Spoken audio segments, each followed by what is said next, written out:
Okay, so let's get into it. Today we're diving deep into, well, the engine of the entire modern economy. Capital markets. Exactly, capital markets. And look, if you feel like all the jargon, stocks, bonds, IPOs is just there to confuse you, our goal here is to strip all of that away. To show you how it really works. The simple mechanics behind it all. And it really boils down to a very simple mismatch, right? It does. A classic problem. So on one hand, you have this visionary inventor, brilliant idea for energy storage, but no cash, not a dime to build a factory. And on the other side, You've got, say, a retired teacher.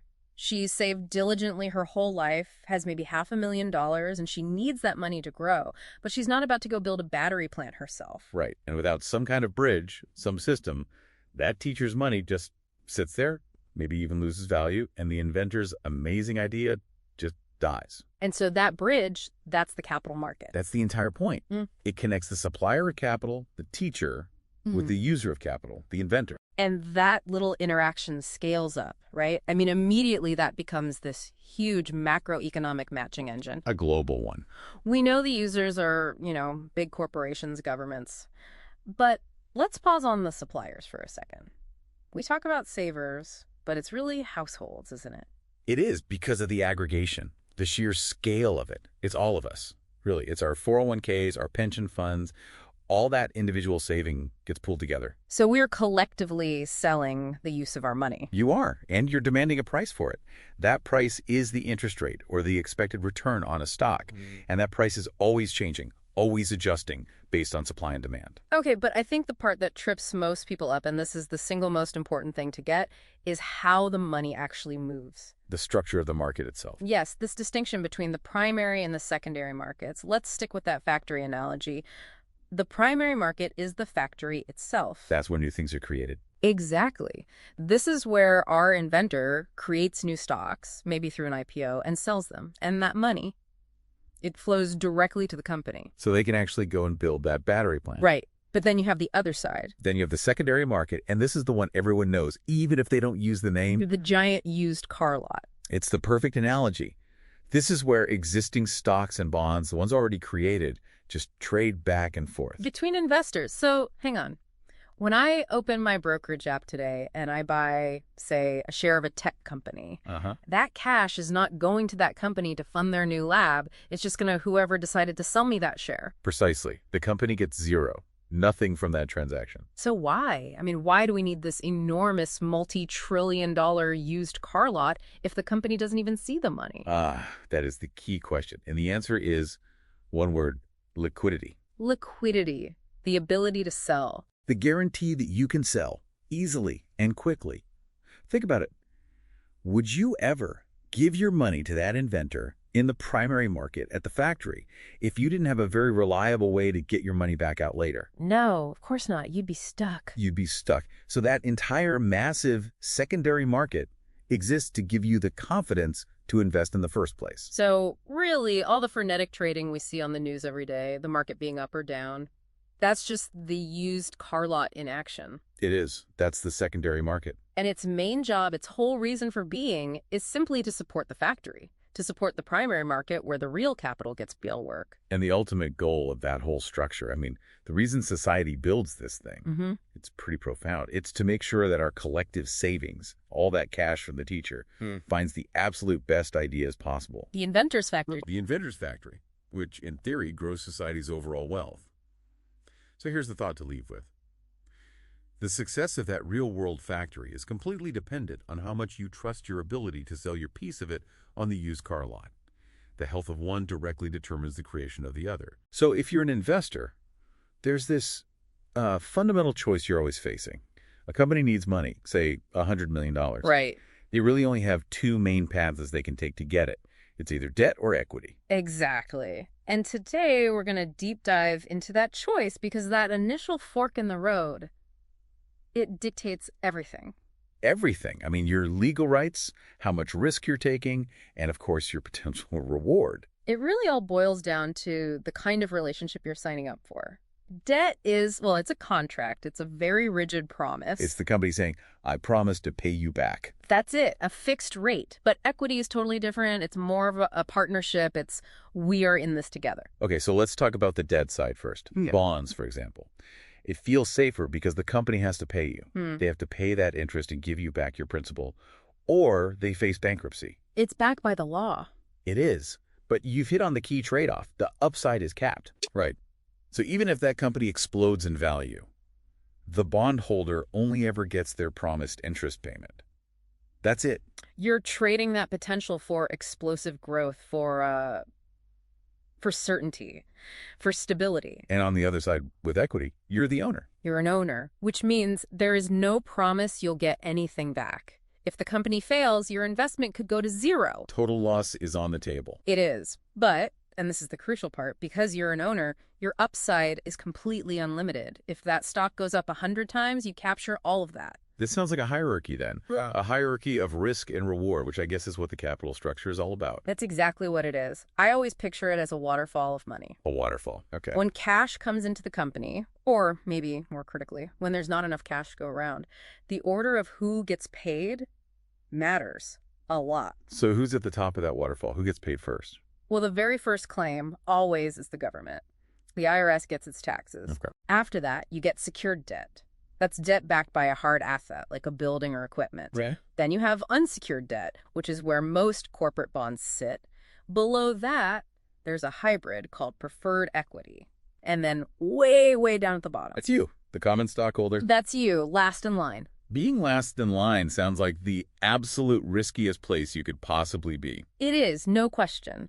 But that spot, being last, is also the only place where that true compounding wealth really happens. It's the key to leverage. Let's use an example to make that tangible. Yeah. A house, right? A house is a perfect real-world example. Let's say you buy a $500,000 house. You fund it with $400,000 in debt. It's your mortgage. And $100,000 of your own money, your equity. Right. Now imagine the market does really well, and that house doubles in value to $1 million. Okay. The debt holder, the bank, they don't get a piece of that extra value. They still only get their $400,000 back, plus whatever interest was agreed upon. The return is capped. Totally capped. But your equity, your initial $100,000 down payment, it didn't just double. No, because after you pay back the bank's fixed claim, your piece of the pie has skyrocketed to $600,000. A six-fold return. That is the immense power of leverage in action. So to bring it all home, this really defines the choice for you, the listener. It does. Debt offers that safety, that limited downside, but equity offers that unlimited potential upside. But it comes at that risk of total loss. Exactly. So here's the final thought to leave you with. While being a common stockholder means you risk getting zero, because you're sitting at the very bottom of that capital structure, that vulnerable position is the essential ingredient for those massive leveraged returns. It's the engine of wealth creation. So it makes you wonder, right, maybe that risk, the very thing that makes it so vulnerable, is precisely what makes it the most rewarding place to be in the long run. All right, today we are doing a deep dive into the IPO, the initial public offering. And this isn't just about, ringing a bell at the stock exchange. No, not at all. It's that huge high-stakes moment where a private company, think of an Airbnb or a Stripe, suddenly goes public. Yeah, and it's this massive financial deal, grueling legal process, and a huge marketing event all rolled into one. So our goal here is to really get into the mechanics of it. Yeah, we want to unpack why founders even take on this headache of going public. Right. And who are the key players? And what's the real story, the surprising drama of that first day of trading? So let's just start with that big question, why? Why do it at all? Exactly. If you're a founder and you have total control, why would you give that up? Yeah, why sign up for quarterly earnings calls and all that public scrutiny? Well, it really boils down to a trade-off. It's always, control versus capital. Okay, so let's talk about the capital. That's the number one reason. An IPO is just the fastest way to raise billions for, say, aggressive expansion. And that's what they call the primary market transaction. Precisely. But just as crucial is liquidity. Ah, for the early investors and the employees? For the investors, for longtime employees who've been holding on to what's essentially paper shares for years. So this is how they finally cash out. It's their exit ramp. And you also get what's called corporate currency.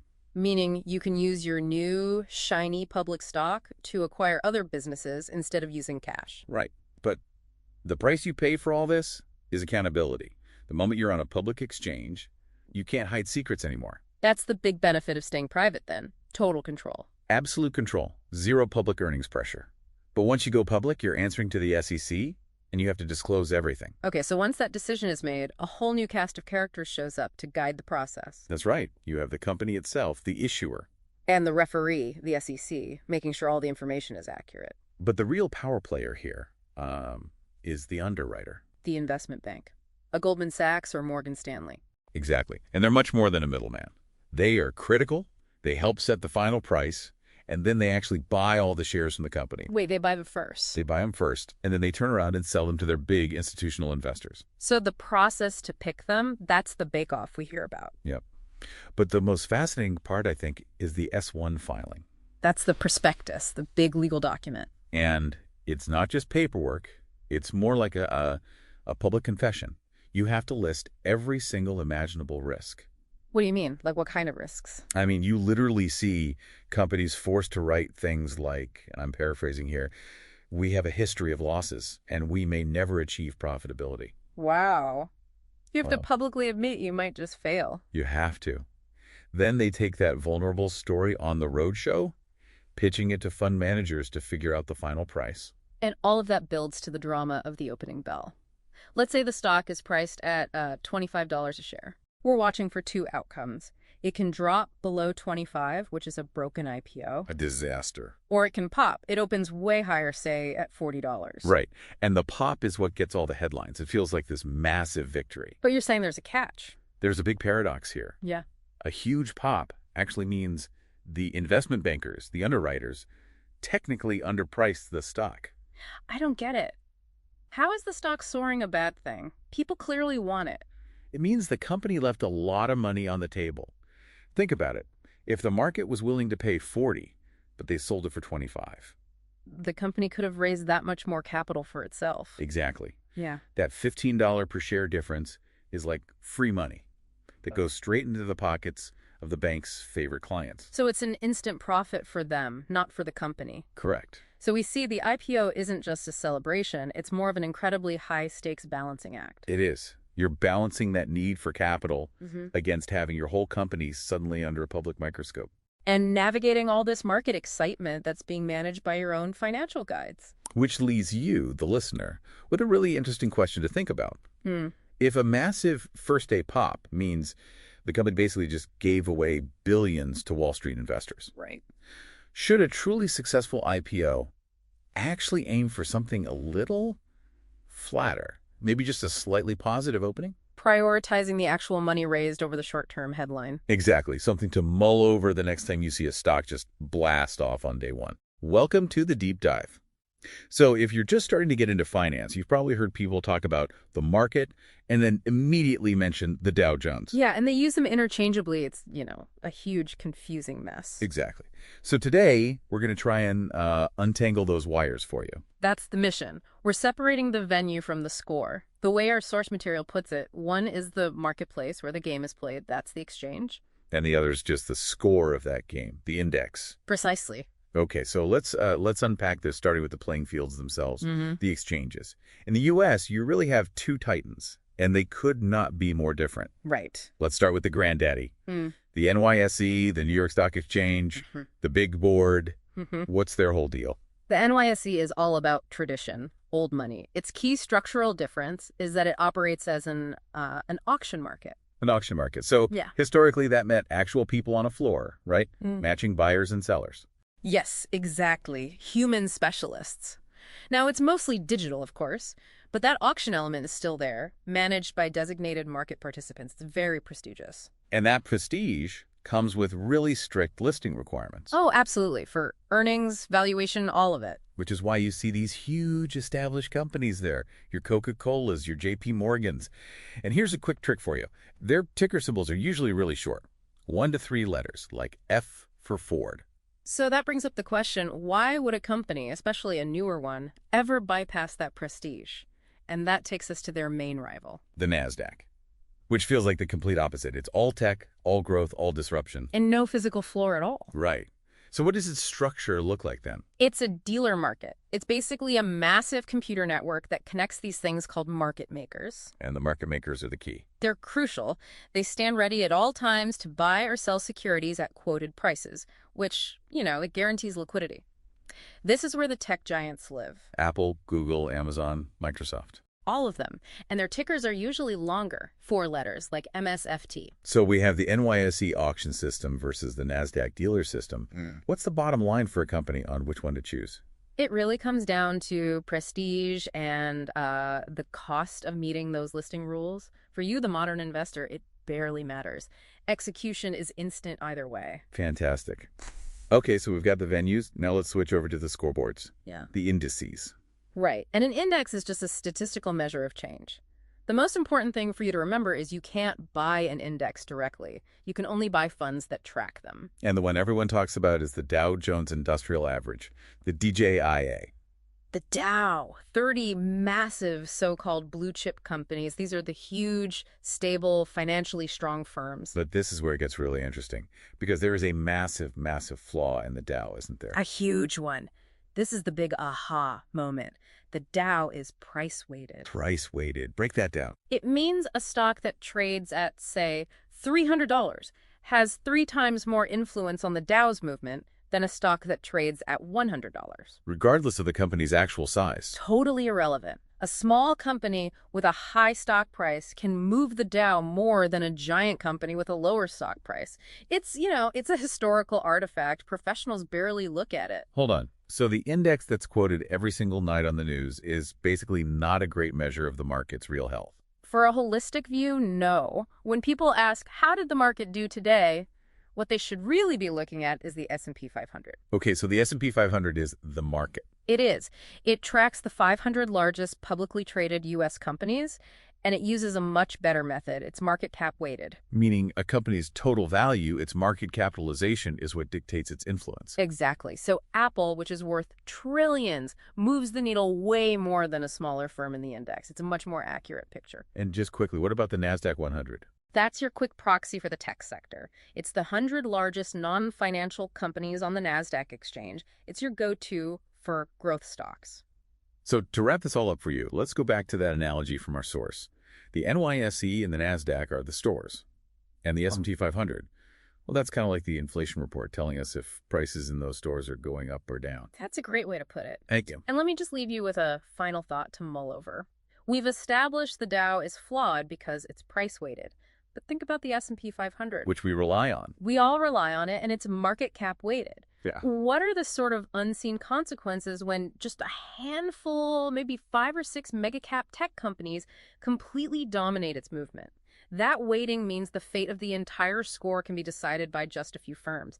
It really makes you question how diversified our view of the economy is when we measure the market that way. Welcome to the deep dive. Today, we're really taking a look under the hood of the stock market's ecosystem. Yeah, the financial jungle, so to speak. Exactly. We want to identify the key players, right? The apex predators, the massive herds, to figure out who you are actually up against when you trade.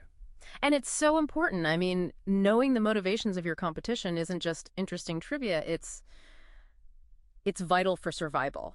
We're going to break it down into 4 main types of players. Okay, so let's start with, I guess, the most numerous group, the retail investors. You often hear them called the dumb money. Right, which is, maybe a bit unfair. But that term, it generally refers to individuals, people like you, me, your neighbor, basically trading with their own funds. And the old stereotype is that they're emotional, short-term thinkers. Exactly. But that whole narrative got flipped on its head during the GameStop era in 2020 and 21, they really showed their coordinated power. Right. The moment they realized they could organize. So on the other side of that coin, you have the so-called smart money. Mm-hmm.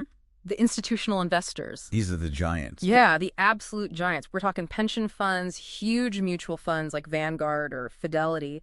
And then you have the really aggressive players, the hedge funds like Citadel. And they control a staggering amount of the market, something like 80%. Over 80%. And their behaviors are totally different. Hedge funds, for example, are super aggressive. They use leverage, which is just debt, to amplify their bets, and they can do things like shorting. Okay, wait. Let's pause there for a second. For anyone who isn't familiar, what exactly is shorting? How does that work? Right, good question. So simply put, they borrow a stock they don't actually own, sell it immediately, Yeah. and they're hoping the price tanks. So they can buy it back for cheaper later on. Precisely. They buy it back at the lower price, return the borrowed shares, and they pocket the difference. It's a straight-up bet that a stock will fail. Wow. Okay, so if they control 80% of the money, you'd think they just run the whole show. But the sources we looked at point out this kind of paradox. The whale problem. You nailed it. It's a huge issue for them. Explain that. What is it? Well, imagine you're a massive fund and you need to sell your position. If you dump it all at once, you instantly crash the price. And destroy your own profit in the process. Right. So they're forced to sell slowly. Sometimes it takes weeks. The bigger you are, the slower you have to move. It's a massive operational constraint. That's fascinating. So we've covered the pools of capital. Let's shift gears to the plumbing of the system, the infrastructure. Let's start with market makers. The house, basically. Yeah, what's their role? Their whole job is to provide liquidity. Let's say you want to buy a stock, but at that exact microsecond, no one is selling. The market maker steps in and sells it to you from their own inventory. So you always get your trade executed instantly. Instantly. And what's really interesting is their business model. They don't care if the stock goes up or down. How do they make money then? It's on the spread. The tiny difference between the price they'll buy at and the price they'll sell at. It's a fraction of a penny, but they do it millions of times a day. So they're just taking a tiny slice off every single trade. Which brings us to the true apex predators of speed. High-frequency traders. Yeah. HFTs. Ah, the algorithms. These are physically located right next to the exchange servers, aren't they? They have to be. They're saving milliseconds. They trade thousands of times a second to capture these tiny, tiny price differences that might only exist for a flash. And this is where things get really controversial, right? There's a huge debate. Oh, yeah. Critics say they front-run orders from slower investors and that they can cause instability.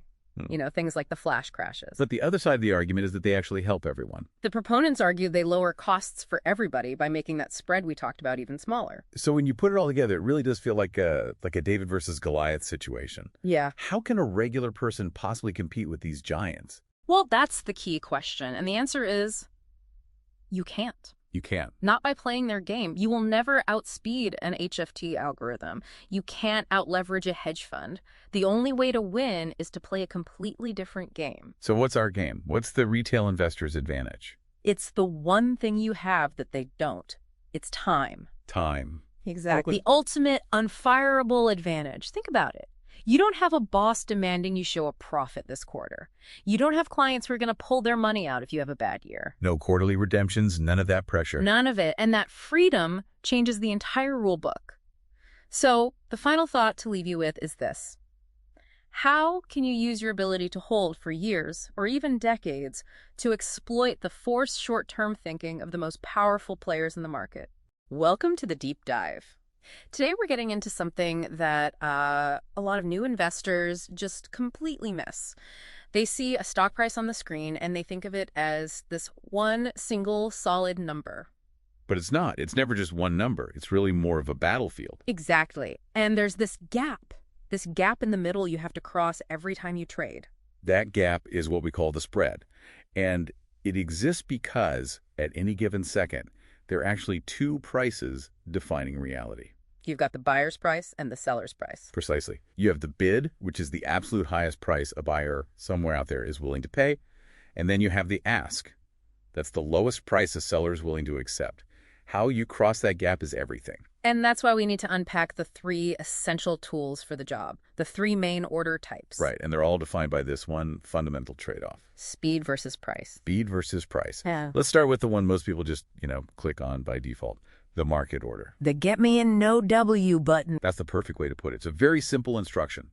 Buy or sell for me immediately at whatever the best price is right this second. So the upside is I'm guaranteed to get the trade done right. Guaranteed execution. You will own that stock. But, and this is a huge but, no price guarantee. Zero price guarantee. And this is where a concept called slippage comes in. You might see a price of, say, $100. You hit buy. And in a fast-moving market, your order actually fills at 102. We sometimes call that the impatience tax. And that risk, that slippage, it's not the same for every stock, is it? It has to come down to liquidity. It all comes down to liquidity. Everything does. So for a giant company like Apple, slippage is probably tiny. A few cents at most. Almost nothing. You could buy $10 million worth and barely move the needle. But if you try that with a tiny penny stock, you could be in for a real shock. A market order for just $10,000 could accidentally spike the price 20% simply because there aren't enough sellers waiting. So when that kind of price risk is just too high, you need a different tool. You need control. Which brings us to the opposite lever, the limit order. The strategic one. This one is all about telling the market, I'll play, but only on my terms. It's an instruction to buy it only at your specified price or lower, or to sell only at your price or higher. So I get a full price guarantee. I can say, I will only buy Microsoft if it drops down to $300 and I'll never overpay. Never. But the trade-off here can be, well, painful. What's the risk? You miss the boat. Yeah. Completely. The stock never dips to your price of $300. Instead, it just takes off for $400. And my order just sits there, unfilled. Unfilled. You miss the entire move because you were anchored to a price that just never came. Okay, so that brings us to the third tool. The one that's supposed to be our safety net. The eject button. The stop order. Most people will know it as a stop loss. Yeah. It's a dormant instruction. It just sits there. Let's say you own a stock at $50. And I decide I don't want to lose more than $5 on it. Right. So you set a stop order at $45. If the market price touches $45, your order instantly wakes up, and it becomes a market order to sell. Whoa, hold on. It becomes a market order. Yes. That sounds incredibly dangerous in a real market crash.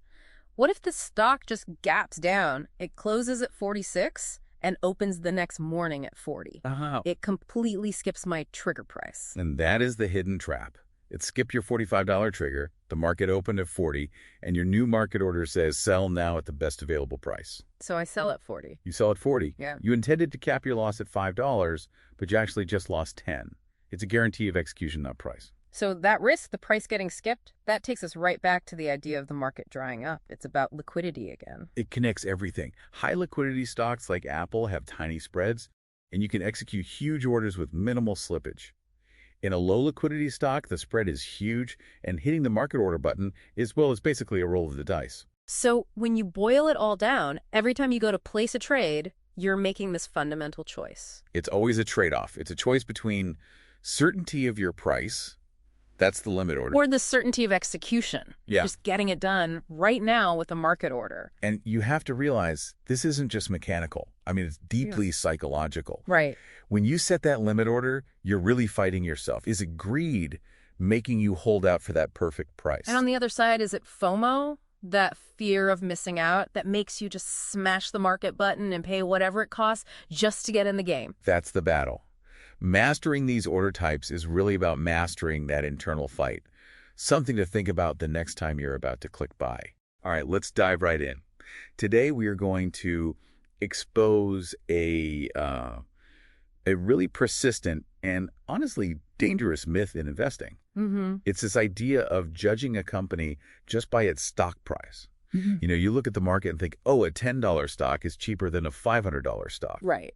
And that's what we call a pizza slice fallacy. The pizza slice fallacy. I like that. And it's so dangerous because, well, it ignores the most important piece of context. You have to know how many slices are in the pizza. Okay, so break that down. Sure. A $10 stock could have, say, 1 billion shares out there. That makes it a $10 billion company. But that $500 stock, if it only has 1 million shares, it's a much smaller $500 million company. So the expensive-looking stock is actually the smaller company. Exactly. It's a total illusion. Which is why we need to immediately get into our first core concept, market capitalization. Right. Market cap. That is the true price tag of a company, not the share price. And the formula for that is pretty simple, isn't it? It's super simple. It's just the current share price multiplied by the total number of shares outstanding. That number tells you everything about its size. It's like a financial weight class, right? You wouldn't put a heavyweight boxer in the ring with a featherweight. That is the perfect analogy. And investors use these weight classes to categorize companies. So what are the main categories? Well, you have your large caps. Those are the giants. Anything over $10 billion, they're generally more stable, maybe slower growth. The household name. The household names, yeah. Then you have mid-cap, which is between 2 and 10 billion. That can be a real sweet spot for growth potential, but, with a bit more risk. And then the small ones. And below 2 billion is small cap territory. That's the Wild West. I mean, massive growth potential, but also a huge risk of failure. And you miss all of that if you're just looking at a $5 price tag. You miss everything. This brings us to probably the most important distinction of all. Warren Buffett's famous quote, "Price is what you pay. Value is what you get." "Price is what you pay." So what exactly is the market price then? The market price is, let's just call it the mood of the mob right now. It changes every single second based on news, on fear, on greed. It's often totally irrational. So chaos. Pure chaos. But intrinsic value. That's the opposite. It's the sober, analytical view of what the company is actually worth. Based on what? Based on its assets, its debts, and critically, how much cash it's expected to generate in the future. The real stuff. And the investor's whole job is to find the gap between those two things. That's the entire game. You want to find a company where the market price, the mood of the mob, is way lower than its real, calculated intrinsic value. And that gap is your safety net. That's your margin of safety. It's the buffer that protects you when the mob inevitably panics. You're buying something for $5 that you know is worth 10. Okay, so if intrinsic value is the truth, why do companies actively play games with the perception of their price? I'm thinking of stock splits. Ah, yeah, stock splits. You see a $3,000 stock suddenly split 20 for 1, and now it's $150. What's going on there? It's a fantastic question because the value of the company hasn't changed at all. It's the same pizza. It's the exact same pizza, just cut into 20 tiny slices instead of one big one. The only reason to do it is psychological. To make it feel cheaper. Precisely. Yeah. It makes the stock feel more affordable to everyday investors who get intimidated by a big price tag. It's marketing. They're using the pizza slice fallacy to their advantage. So let's leave our listeners with a final thought on this. Sure. If the market price is just the mood of the mob, and the intrinsic value is based on the actual business, how much time should you really spend watching the mob versus, analyzing the business itself? Something to think about. Welcome back to the Deep Dive. Today, we're putting down the remote and moving past just watching the stock lines wiggle red and green. Right. Our mission is to really dig into the fundamentals that define why a company is valuable in the first place. Why anyone actually buys a stock. We're going straight to the core. Yeah, this is the financial version of show me the money. We're tackling earnings and dividends. That's it. And for you, the listener, the goal is to quickly synthesize the 3 defining numbers that determine a company's profitability and, crucially, its valuation. So let's unpack this immediately, starting with what our sources are calling the single most important number in finance. Earnings per share, or EPS. The engine. It is exactly that. It's the company's total profit, its net income, divided by the total number of shares that exist. This is very direct. Very. It tells you, if you own one single share, how much actual profit did that specific share generate for the business? And the market is just ruthless about this. The key insight seems to be that investors demand EPS goes up every single quarter. If that number crashes. Oh, the stock price is going to follow it right down. It's an almost immediate correlation. Okay, that seems like the perfect transition then. So what does this all mean? How do we figure out if the price we're paying is justified by those earnings? Well, that brings us to the second concept. Is the price tag. The PE ratio price divided by EPS. Right, often called the multiple. It simply tells you how much you are paying for every single dollar of earnings. And this is really where that famous growth versus value distinction sharpens. Give us the contrast from the sources. I'm fascinated by this. Okay, so you've got your low PE, maybe 10 times earnings. This means you pay $10 for every $1 of existing profit. And these are your value stocks. Exactly. Banks, utilities, the established companies, they're cheap, maybe a bit boring, and expected to grow slowly. But then you have the growth darling, maybe trading at 50 times earnings. I mean, if the company is profitable, isn't paying $50 for $1 of profit just purely speculative? Well, you're not buying today's profit. You're buying the future. That high PE, 50 times or sometimes much, much higher, means the market is guaranteeing astronomical growth down the road. You're buying a dream, essentially. You are, and that's the risk. Any hint that those massive future profits won't materialize and that valuation can just, shatter, And we should also mention, if a company has no PE, it means it's losing money. yep. And at that point, you are purely speculating on an idea. That distinction is crucial. But let's say a company has profits. They have a choice to make, right? Yeah. What to do with that money. Precisely. And that's where the rent check, the dividend, comes in. Exactly. A company makes a profit and it faces a choice. It can either reinvest that money, that's the growth strategy, or it can use the income strategy and mail a portion of it directly to you, the shareholder. And the key metric there is the dividend yield. Yes, the yield is the percentage return you get from that cash payout, no matter what the stock price does. The sources mentioned Coca-Cola, for example. It might pay you 3% a year just for holding the stock. Which highlights that fundamental trade-off. Yeah. The sources frame these high-dividend stocks as the tortoise, not the hare. That's a great way to put it. They pay you cash, but that often comes at the expense of that, potential explosive growth. It's the whole growth versus value war. You, as an investor, have to decide.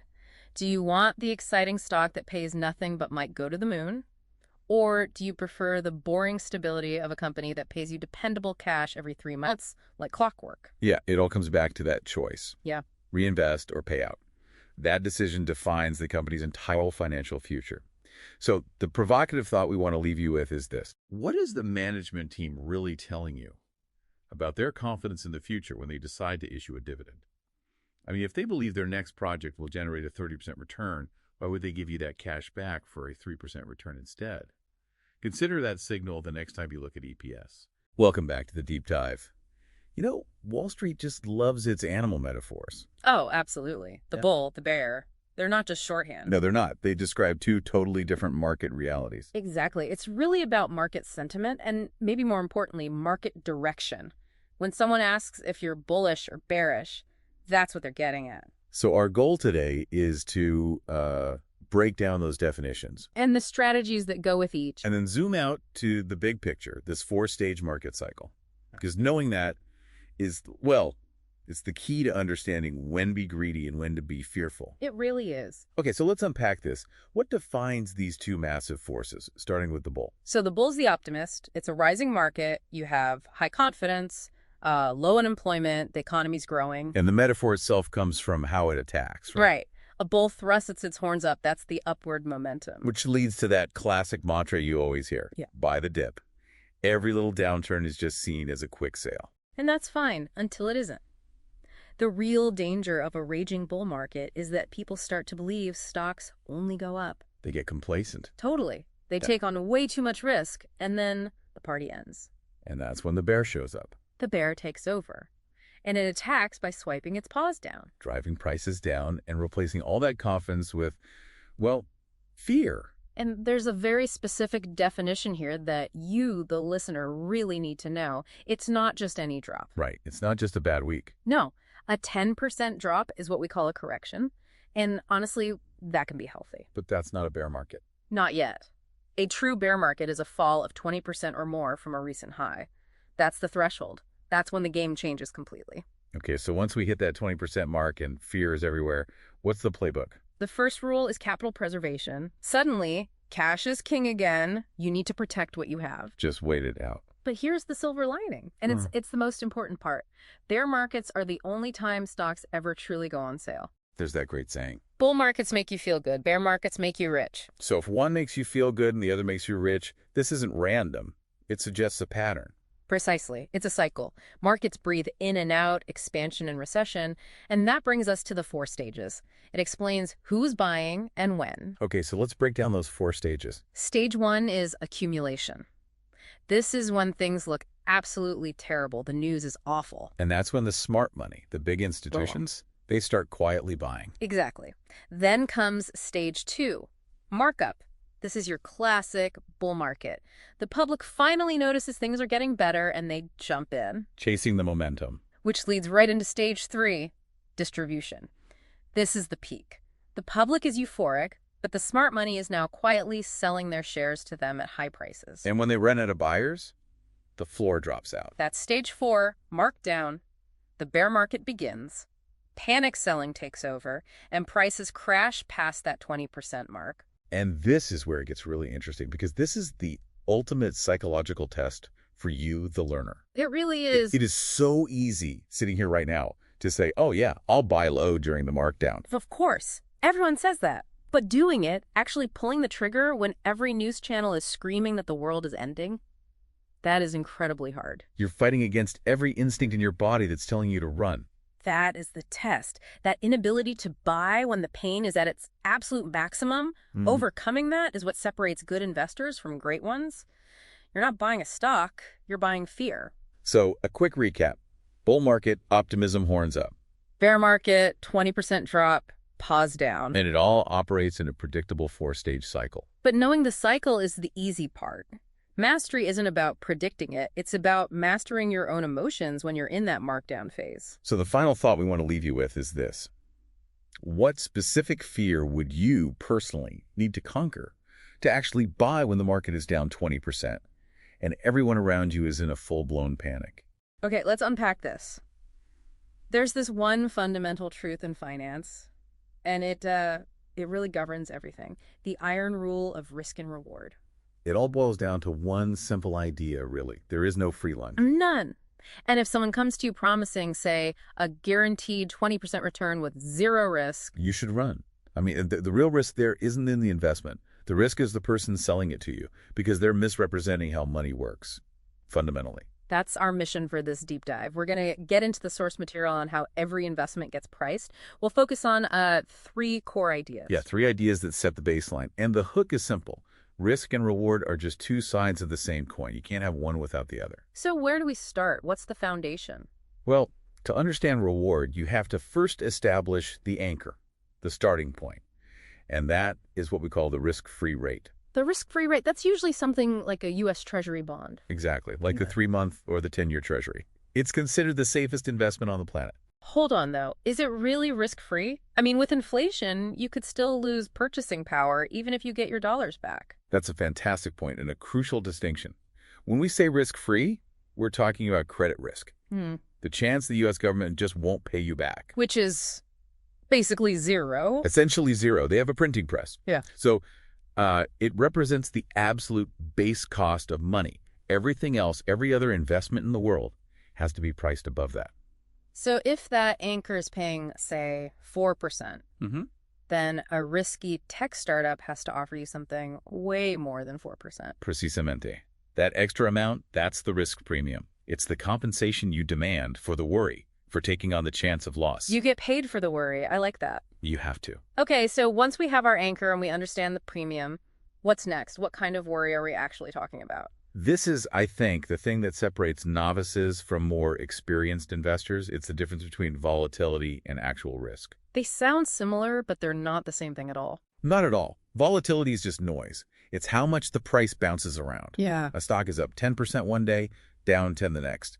It feels stressful, but it's not necessarily harmful. Right. I think back to the early days of the pandemic. The market was incredibly volatile, huge drops.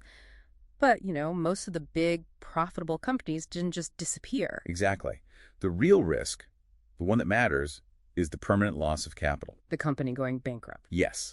The probability that the price goes to zero and it never, ever comes back. Yeah. And here's the twist. For a young investor, volatility can actually be a good thing. An opportunity. It's a huge opportunity. It lets you buy great assets for cheaper when everyone else is panicking. Yeah. Volatility only becomes true risk when you're forced to sell at the bottom. So it's all about your time horizon. That brings up a great question then. How do we measure if a fund manager is actually good at managing this stuff or if they just got lucky by taking a wild bet? Oh, for that we need the investment world's efficiency score. It's called the Sharpe ratio. It's a Sharpe ratio. It measures your return per unit of risk. Basically, it asks how much extra return you generated for all the instability you had to endure to get it. Okay, so let's use the scenario from the sources. We have Manager A and Manager B. Right. Manager A gets you a fantastic 15% return, but the ride was just a mess, super volatile. A total roller coaster. Yeah. Meanwhile, Manager B gets you 12%. A little less, but the ride was smooth. Very low volatility. Your gut might cheer for the 15%. Of course. It's the bigger number. But Manager B is very often the superior investor. They delivered a great return without giving you a heart attack. The Sharpe ratio proves that. It quantifies who is more efficient. It prioritizes control and consistency. I love that. So let's wrap this all together. What have we learned? Well, we have 3 pillars. First, the anchor. The risk-free rate that everything is built on. Then the critical difference between market noise, which is volatility, and true disaster, which is permanent loss. And finally, a tool to measure who's good versus who's lucky, the Sharpe ratio. Which I think raises a really important question for you, for anyone listening. Okay. If we accept that risk and reward are always balanced, how should you personally reevaluate your own tolerance for that market volatility?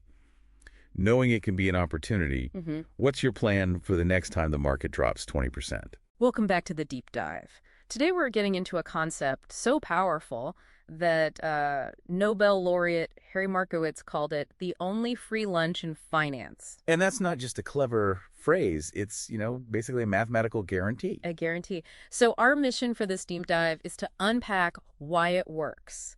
How can you increase safety without just tanking your expected returns? It's a fundamental concept, but it's also where so many people get tripped up. Yeah, because everyone thinks it just means buy a lot of stuff. But if it's a free lunch, why isn't everyone getting it right? Because they miss the engine behind it all, the math. And that math is all about one word, correlation. Correlation. Exactly. It isn't about how many things you own. It's about whether they behave differently from each other. We measured that on a scale from +1 to -1. Okay, so what's a plus 1.0? A plus 1.0 correlation is like buying two major tech giants. Think Google and Microsoft. When one goes up, the other pretty much goes up too. They move together. So you have zero real diversification there. You've made the same bet twice. You've got it. The goal is to find assets with low, or even better, negative correlation. The negative one. Yeah. That's where things move in opposite directions, right? Perfect example. Think about oil prices and airline stocks. When oil prices spike, the airline's fuel costs go through the roof, and their stocks tend to suffer. They move in opposition. So that's the whole game. When your tech stocks are getting hammered, you want your other holdings, gold, maybe some healthcare companies, to be holding steady or even rising. That's the safety net you're building. Yeah. Which brings us to the next point. What exactly is this safety net designed to protect you from? What risk are we trying to kill? Right. Well, the first is what we call unsystematic risk. Unsystematic. So that's like company-specific risk. Precisely.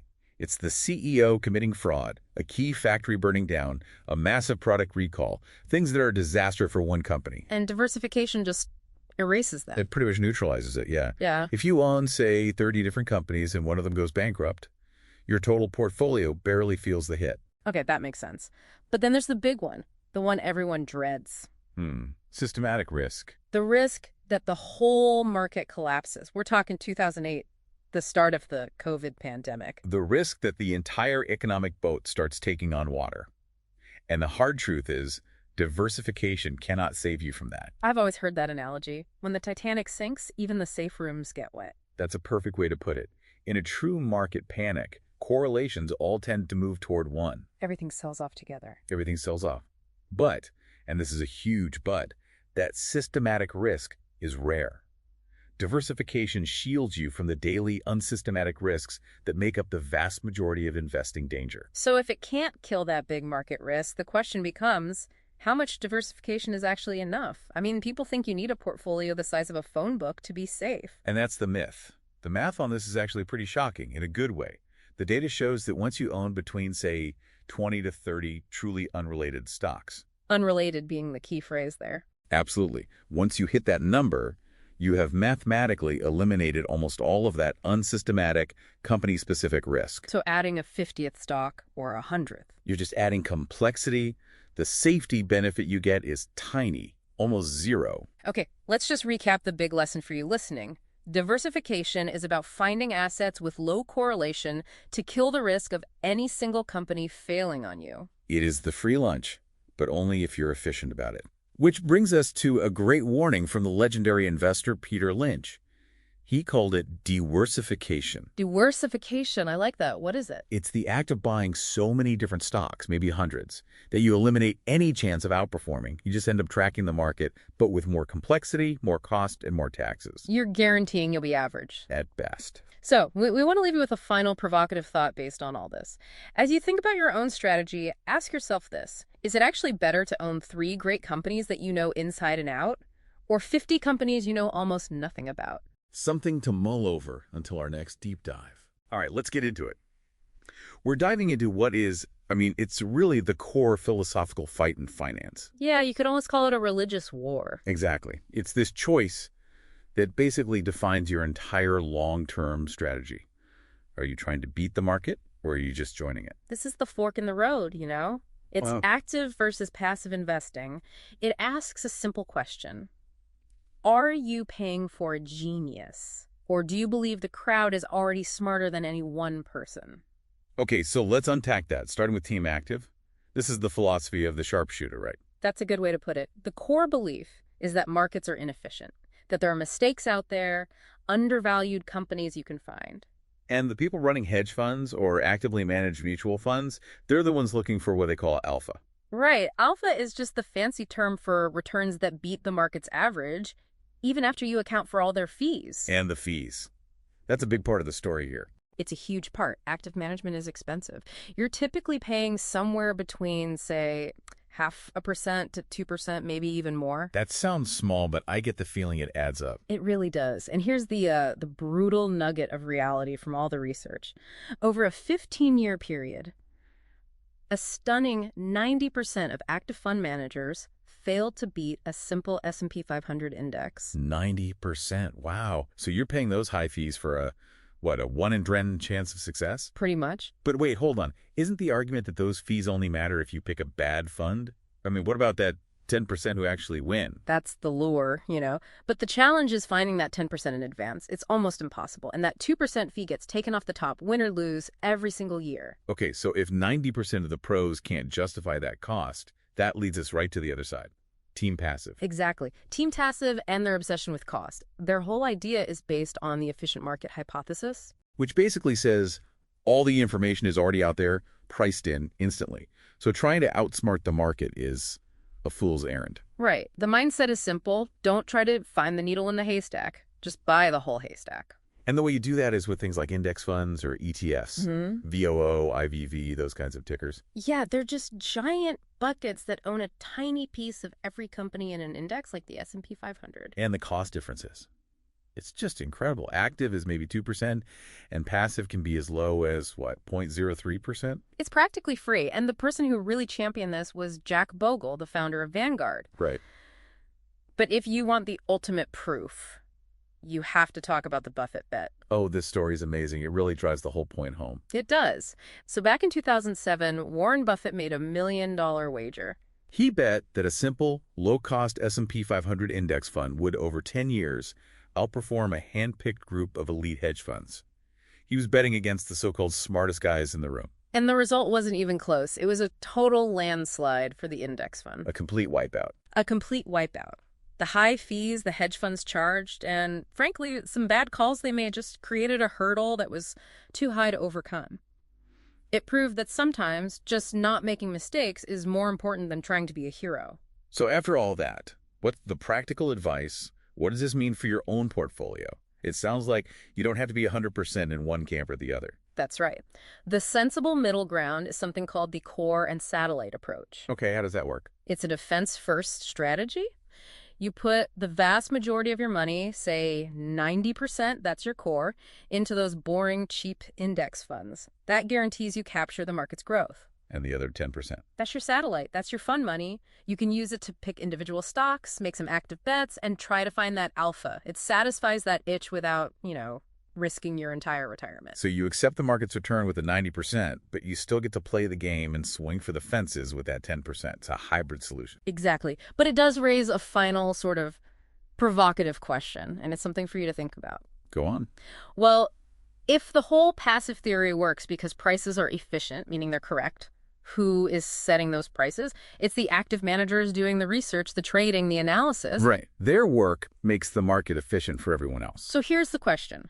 What happens if everyone becomes a passive investor? If everyone just buys the index and stops doing the hard work, who is left to actually figure out what a company is worth? Does passive investing, if it gets too successful, eventually break the very market it relies on? Something to chew on.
If you've ever taken a basic finance class, you've had one rule drilled into your head.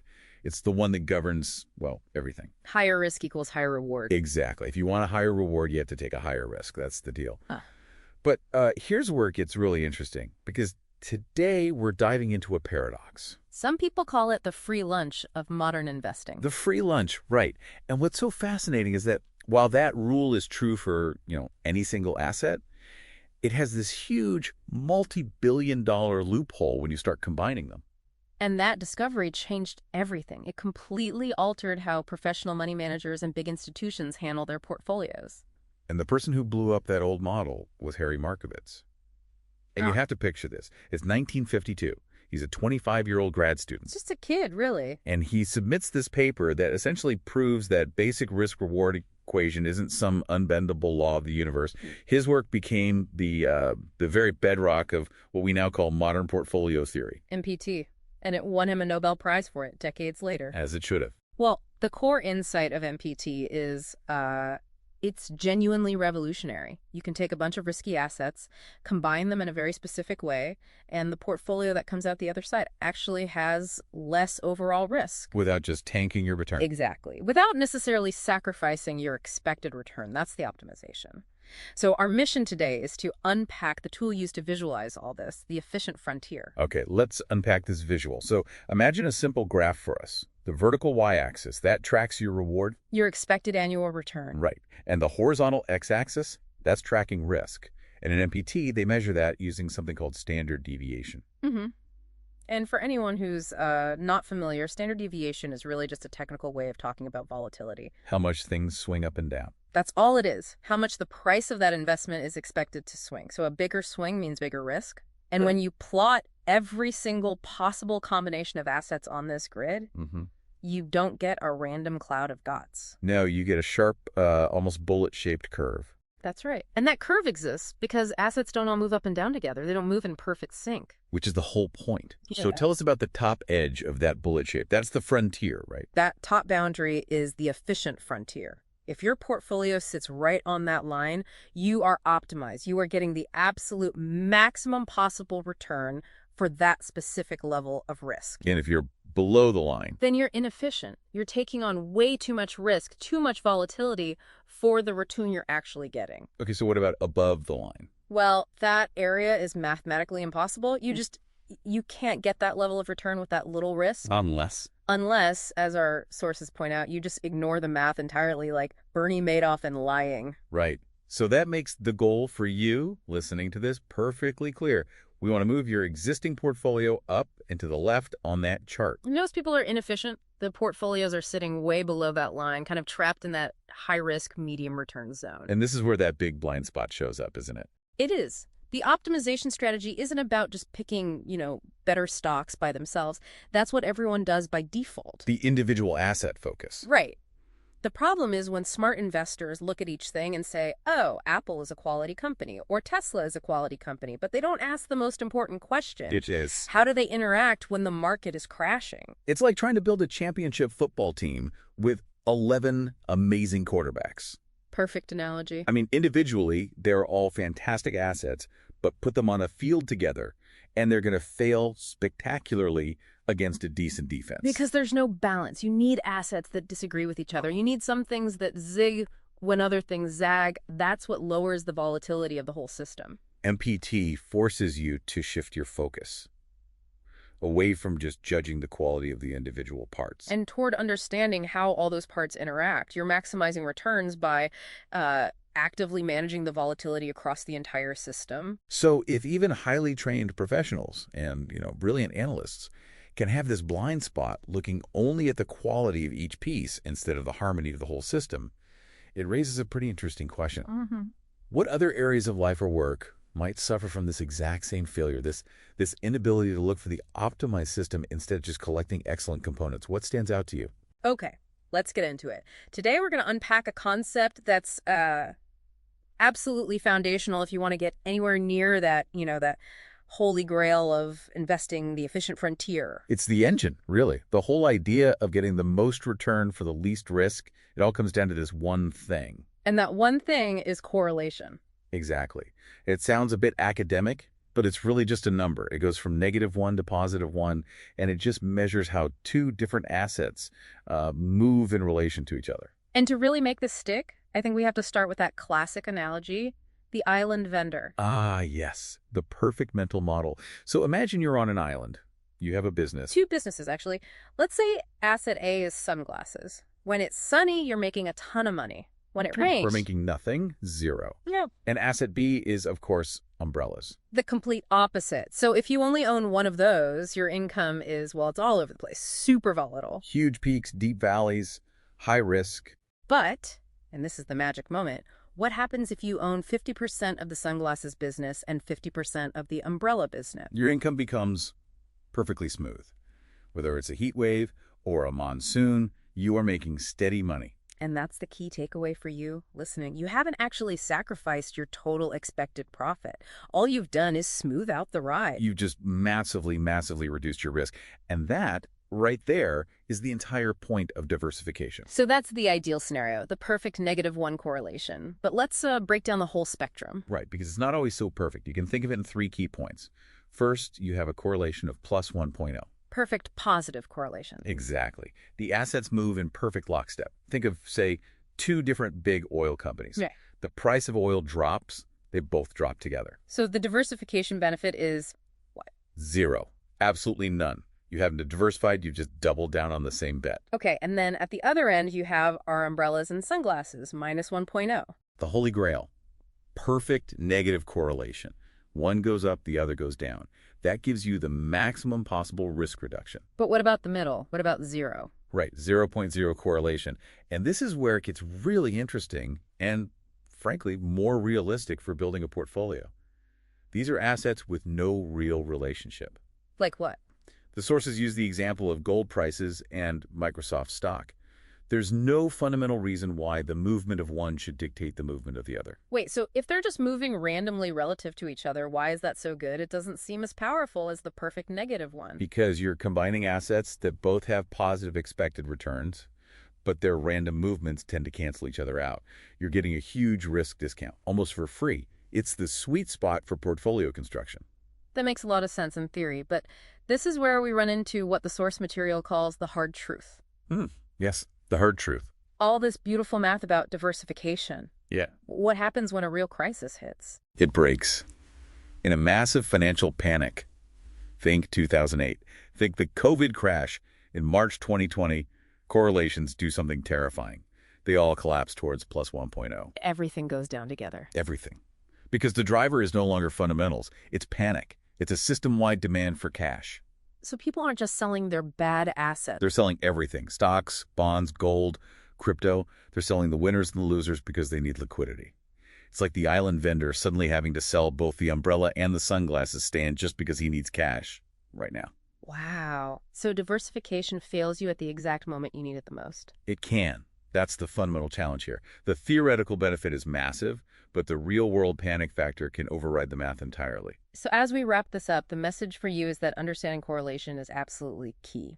But you also have to understand its limits. And maybe that's the final thought here. If correlation is the measure of how assets move, we also have to account for the psychological correlation of panic. It's this invisible force that grabs completely unrelated assets and pushes them all toward +1.0. That's the real monster the deep dive investor has to face. Welcome to the deep dive. Today our mission is, well, it's to give you a real scorecard for telling skill apart from just pure luck in the financial world. Which is the essential question. Exactly. I mean, you see a fund manager with this spectacular return and you have to wonder, are they a genius? Or did they just ride a huge market wave? Okay, let's unpack this with an example. A fund manager boasts a, say, 20% return in 1 year. Sounds incredible. On the surface, absolutely. But what if the whole market, the S&P 500, our baseline went up 25% that same year? Well, then that manager didn't just underperform. They actively lost you money compared to just buying a simple index fund. Right. We need a much better way to measure that gap. And that's where 2 Greek letters come into play, beta and alpha. And beta is really the starting point for all of this. It's the measure of market risk. You know how bouncy a stock or a whole portfolio is compared to that broad index. It's the return you get just for showing up. It's the return you get for taking the ride on the market wave, yes. We found a great analogy for this. Think of beta as the type of car you're driving. So a beta of 1.0. That's your standard family sedan. It moves exactly with the market. If the market is up 1%, your stock is up 1%. It mirrors it. Yet then you have the extremes. Exactly. A beta of 2.0. Now that's a sports car. It's twice as volatile. You'll get there faster when the road is clear. But if the market crashes... You crash twice as hard. And on the other end, you've got a low beta, maybe 0.5. That's your defensive minivan. Think utility companies or big retail stores. So half as volatile, safer on those rough roads. Much safer. So beta is just the return you get for the risk you choose to take in the market. Okay, so that's beta. It's the risk we take on, but we pay these managers for their skill. We pay them to find alpha. What does that actually look like? What's fascinating here is that alpha is everything else. It's the excess return, the part that's earned above what beta predicted. So it's the pure skill. It's the pure skill. It's that moment of insight, the manager seeing something that nobody else does. But wait, if it's that hard to find, why are we even bothering to measure it? It feels like a way to justify really high fees for something that might not even be there. That's the critical question, and it's why we measure it. Yes. We have to know if they're actually adding value. The simple calculation tells the story. Okay. Let's say the market is up 10%. Your portfolio has a beta of 1, so it should have returned 10%. Right. It should have just matched the market. Exactly. But if it actually returned 12%, that extra 2%, that's your alpha. That is the skill premium you paid for. That sounds pretty clean on paper. What's the reality check, though? How often does that happen? The reality is pretty sobering. The data we looked at is very clear on this. Mm-hmm. Finding true sustainable alpha is incredibly rare. How rare? So rare that most actively managed funds actually show a negative alpha once you factor in their fees and costs. Wow. So you're not just underperforming. You are literally paying someone a fee to lose to the market for you. Precisely. You're paying them a premium, sometimes 1.5%, 2%, for a fee structure that almost guarantees they'll fall behind a simple index. You're paying for market risk, that's beta, but the supposed skill you're paying for actually just drags you down. So it's like paying for a racing stripe on that minivan, and the stripe actually makes it slower. That's a perfect way to put it. If we connect this to the bigger picture, then, this must be why passive investing has gotten so huge. It's the entire reason. You see, beta is what you can get for almost free, just market exposure. Alpha is what you pay a premium for, that supposed managerial skill. And passive investors are just saying, I'll take the beta. They're saying, I'm happy with a beta of 1 and an alpha of 0. They're completely fine with 0 alpha because it means they also avoid the high fees that usually lead to negative alpha. This really gives you a powerful new way to look at your investments. It's not just about the big return number anymore. It's all about the context behind it. Mm-hmm. Which leaves us, and you, with one final provocative thought. Since real alpha is so hard to find and fees so often guarantee a negative result, ask yourself this. When you look at where your money is going, how can you tell if you are paying for actual skill or just for some very expensive luck? That question should change how you read your next investment statement. All right, so we're diving into your source material on fixed income, and our mission today is pretty clear. We want to pull out the operating manual for the bond market. Yeah, for the financial bedrock that nobody really talks about. The silent giant of global markets. It absolutely is. If you think about a portfolio, stocks are the engine, right? That's the growth. But bonds are the airbag. The airbag. I like that. They're there to absorb shock, to prevent, a total catastrophe. And just to frame this, the global bond market is actually larger than the stock market. Which is a fact that I think blows most people's minds. It really sets the stage for how important this is. It's the infrastructure for everything else. Okay, so to understand that infrastructure, you have to get one thing down. It's the single most important rule, and it's a little counterintuitive at first, the inverse relationship. We call it the seesaw principle. It's actually pretty simple when you break it down. When interest rates out in the world go up, the price of your existing bond has to go down. It's just math. It's just math. It has to. So let's run the numbers from the sources just to make it crystal clear. Say I bought a bond last year and it pays me 2%. Okay, you're holding a 2% bond. But then today, the Fed hikes rates and suddenly all the new bonds being issued are paying 5%. Well, who would ever pay you full price for your little 2% bond now?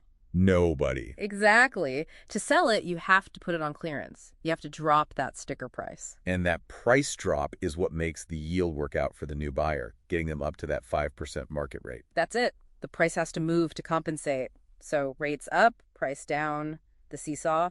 So if the price is all about where rates are, then the kind of bond you buy is obviously critical. Let's talk about the components.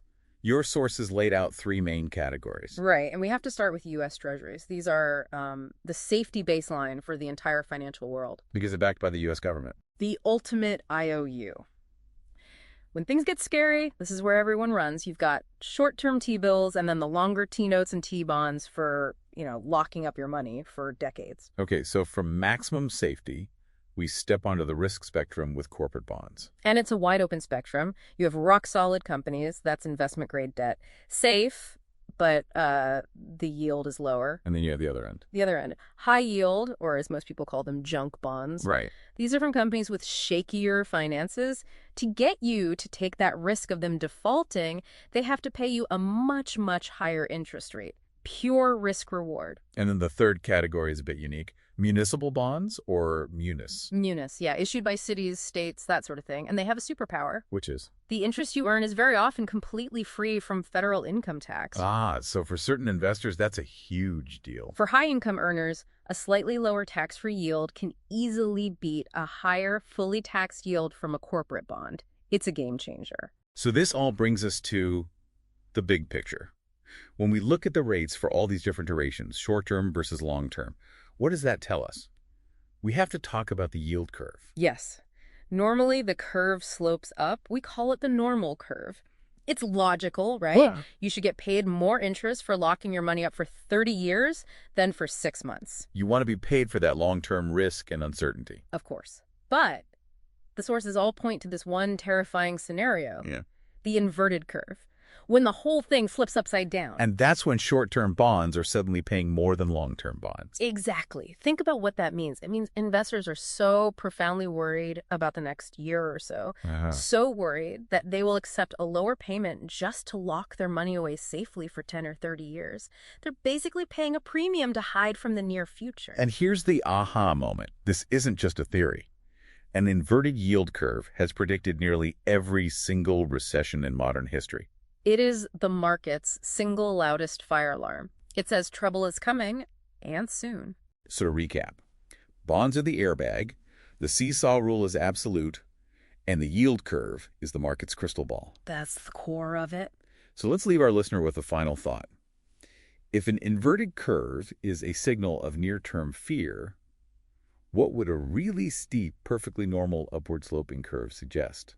If it stays that way for a long time. It would suggest massive confidence in long-term global stability. Exactly. Not just for next year, but for 20 years from now. So the question is, if we were in that state of high confidence, what kind of shock, what kind of event would be big enough to break it all at once and flip that entire structure upside down? Something to watch for. Okay, so for today's deep dive, we're getting into a topic that's all about passive income. Real estate investment trusts. REITs. And the material we dug into framed it with a line I just loved. Oh, I know which one you mean. The landlord without the toilet repair. Exactly. It immediately gets to the heart of the matter, doesn't it? You want the income from property, but nobody wants that 2 a.m. call about a leak. No, absolutely not. So our mission here is to unpack how REITs let you do that, basically own property through the stock market. We'll hit 3 main things. Right. The legal structure, liquidity, and how they handle inflation. So let's start with the basics. A REIT is just a company that owns property that makes money. Think apartments, malls, that sort of thing. But what's the critical difference between a REIT and just some other company on the stock market? It really boils down to a legal requirement, a regulatory rule. Okay. To even qualify as a REIT, and this is key, this is how they avoid paying corporate income tax. The law mandates they distribute at least 90% of their taxable income to shareholders. 90%. Not just revenue, but taxable income. Precisely. So they are essentially forced by law to act as a pass-through for income directly to you. And that forced payout, that completely changes the whole investment, doesn't it? They aren't hoarding cash for some future project. Nope, they can't. They are legally obligated to send it your way as dividends, which is why you often see these REITs with, dividend yields that are way higher than the rest of the market. Okay, so you have this high yield structure. But that income stream is only useful if you can get to it. And physical real estate is famously difficult to sell. Oh, it's the definition of illiquid. Selling a building takes months. There's so much paperwork and the fees are huge. Right. But with a REIT, you get that instant liquidity. It's traded just like a stock. The convenience is just staggering. I mean, you can literally buy $50 worth of the Empire State Building on your phone in 2 seconds. And sell it just as fast. Yeah. That mobility of capital is a massive advantage for the individual who wants that exposure without being trapped. And that connects to the bigger economic picture, too. REITs are considered a real asset. Meaning they're physical things, bricks and mortar. Exactly. So when inflation kicks up, the cost to build a new building, the lumber, the concrete, all of it goes up. The value of the existing property rises. But more importantly, the rents go up too, right? That's the real key. Rents adjust upward with inflation. Hold on, but our source material brought up a good point. Yeah. Doesn't the cost to borrow money also spike during inflation? Real estate is built on debt. That's a great point, and it's a crucial distinction. Yes, rising interest rates make new deals more expensive. Sure. But the existing properties, the ones financed years ago with fixed-rate debt, their income stream is now rising while their biggest cost, the mortgage, stays flat. So the cash flow actually improves. It does. And that helps protect your purchasing power far better than just holding cash or, say, long-term bonds. So the asset is this physical thing. But what we define as valuable real estate is changing so fast. I mean, 20 years ago, the sources said mall REITs were kings. They were the absolute titans of the sector. Everything was about physical retail. And now? Now that's been completely flipped on its head. It mirrors the whole economy shift online. So what are the new powerhouses? We're talking about data center REITs, basically these giant secure warehouses that house the servers for the internet, and cell tower REITs. It's kind of wild. The value used to be in the physical store where you bought a t-shirt. Now it's in the physical tower that delivers the Netflix stream to your phone. It just shows you that real estate is simply the physical foundation for whatever the current economy is built on. So let's bring it all home for you. What does this mean? You get high yields because of that 90% payout rule. You get instant liquidity, which you'd never get with a physical building. And you get a real hedge against inflation because rents rise. And this whole shift, from malls to data centers, it really leaves you with a final question to think about. Well, what essential digital service today, maybe it's AI, maybe it's something at the blockchain, is going to need a brand new type of physical real asset foundation tomorrow? Because that's where the next big opportunity in this space is going to be. Welcome back to the deep dive. Today, we're getting physical. We're stepping away from the paper trail of stocks and bonds. Right. Our mission is to really get the difference between financial assets, promises on paper, and hard assets. Which is quite literally stuff you can drop on your foot. Exactly. And that's not just a cute definition. The sources we looked at make it clear this is about understanding what they call the chaos hedge. A chaos hedge. Yeah. This isn't really about aggressive profit. It's insurance for survival. It's about assets that hold value outside the whole system. For if or when that paper world fails. That's the idea. Okay, let's unpack this. We have to start with the king of hard assets, right? Gold. Always. What's so powerful is the duality of it. The case for gold seems so simple. It's been money for, 5,000 years? 5,000 years, yeah. And crucially, no central bank can just print more of it. So it's the ultimate hedge against hyperinflation. That's the case. But the argument against it is just as strong. I mean, it produces nothing. Right. No cash flow, no dividends. Minimal industrial use, really. You have Warren Buffett, who famously hates it. He had that great quote. Oh, yeah. Just sits there looking at you. Exactly. So if Buffett's logic is that solid, what's the one statistical reason it stays in so many professional portfolios? It's one word. Correlation. Mm-hmm.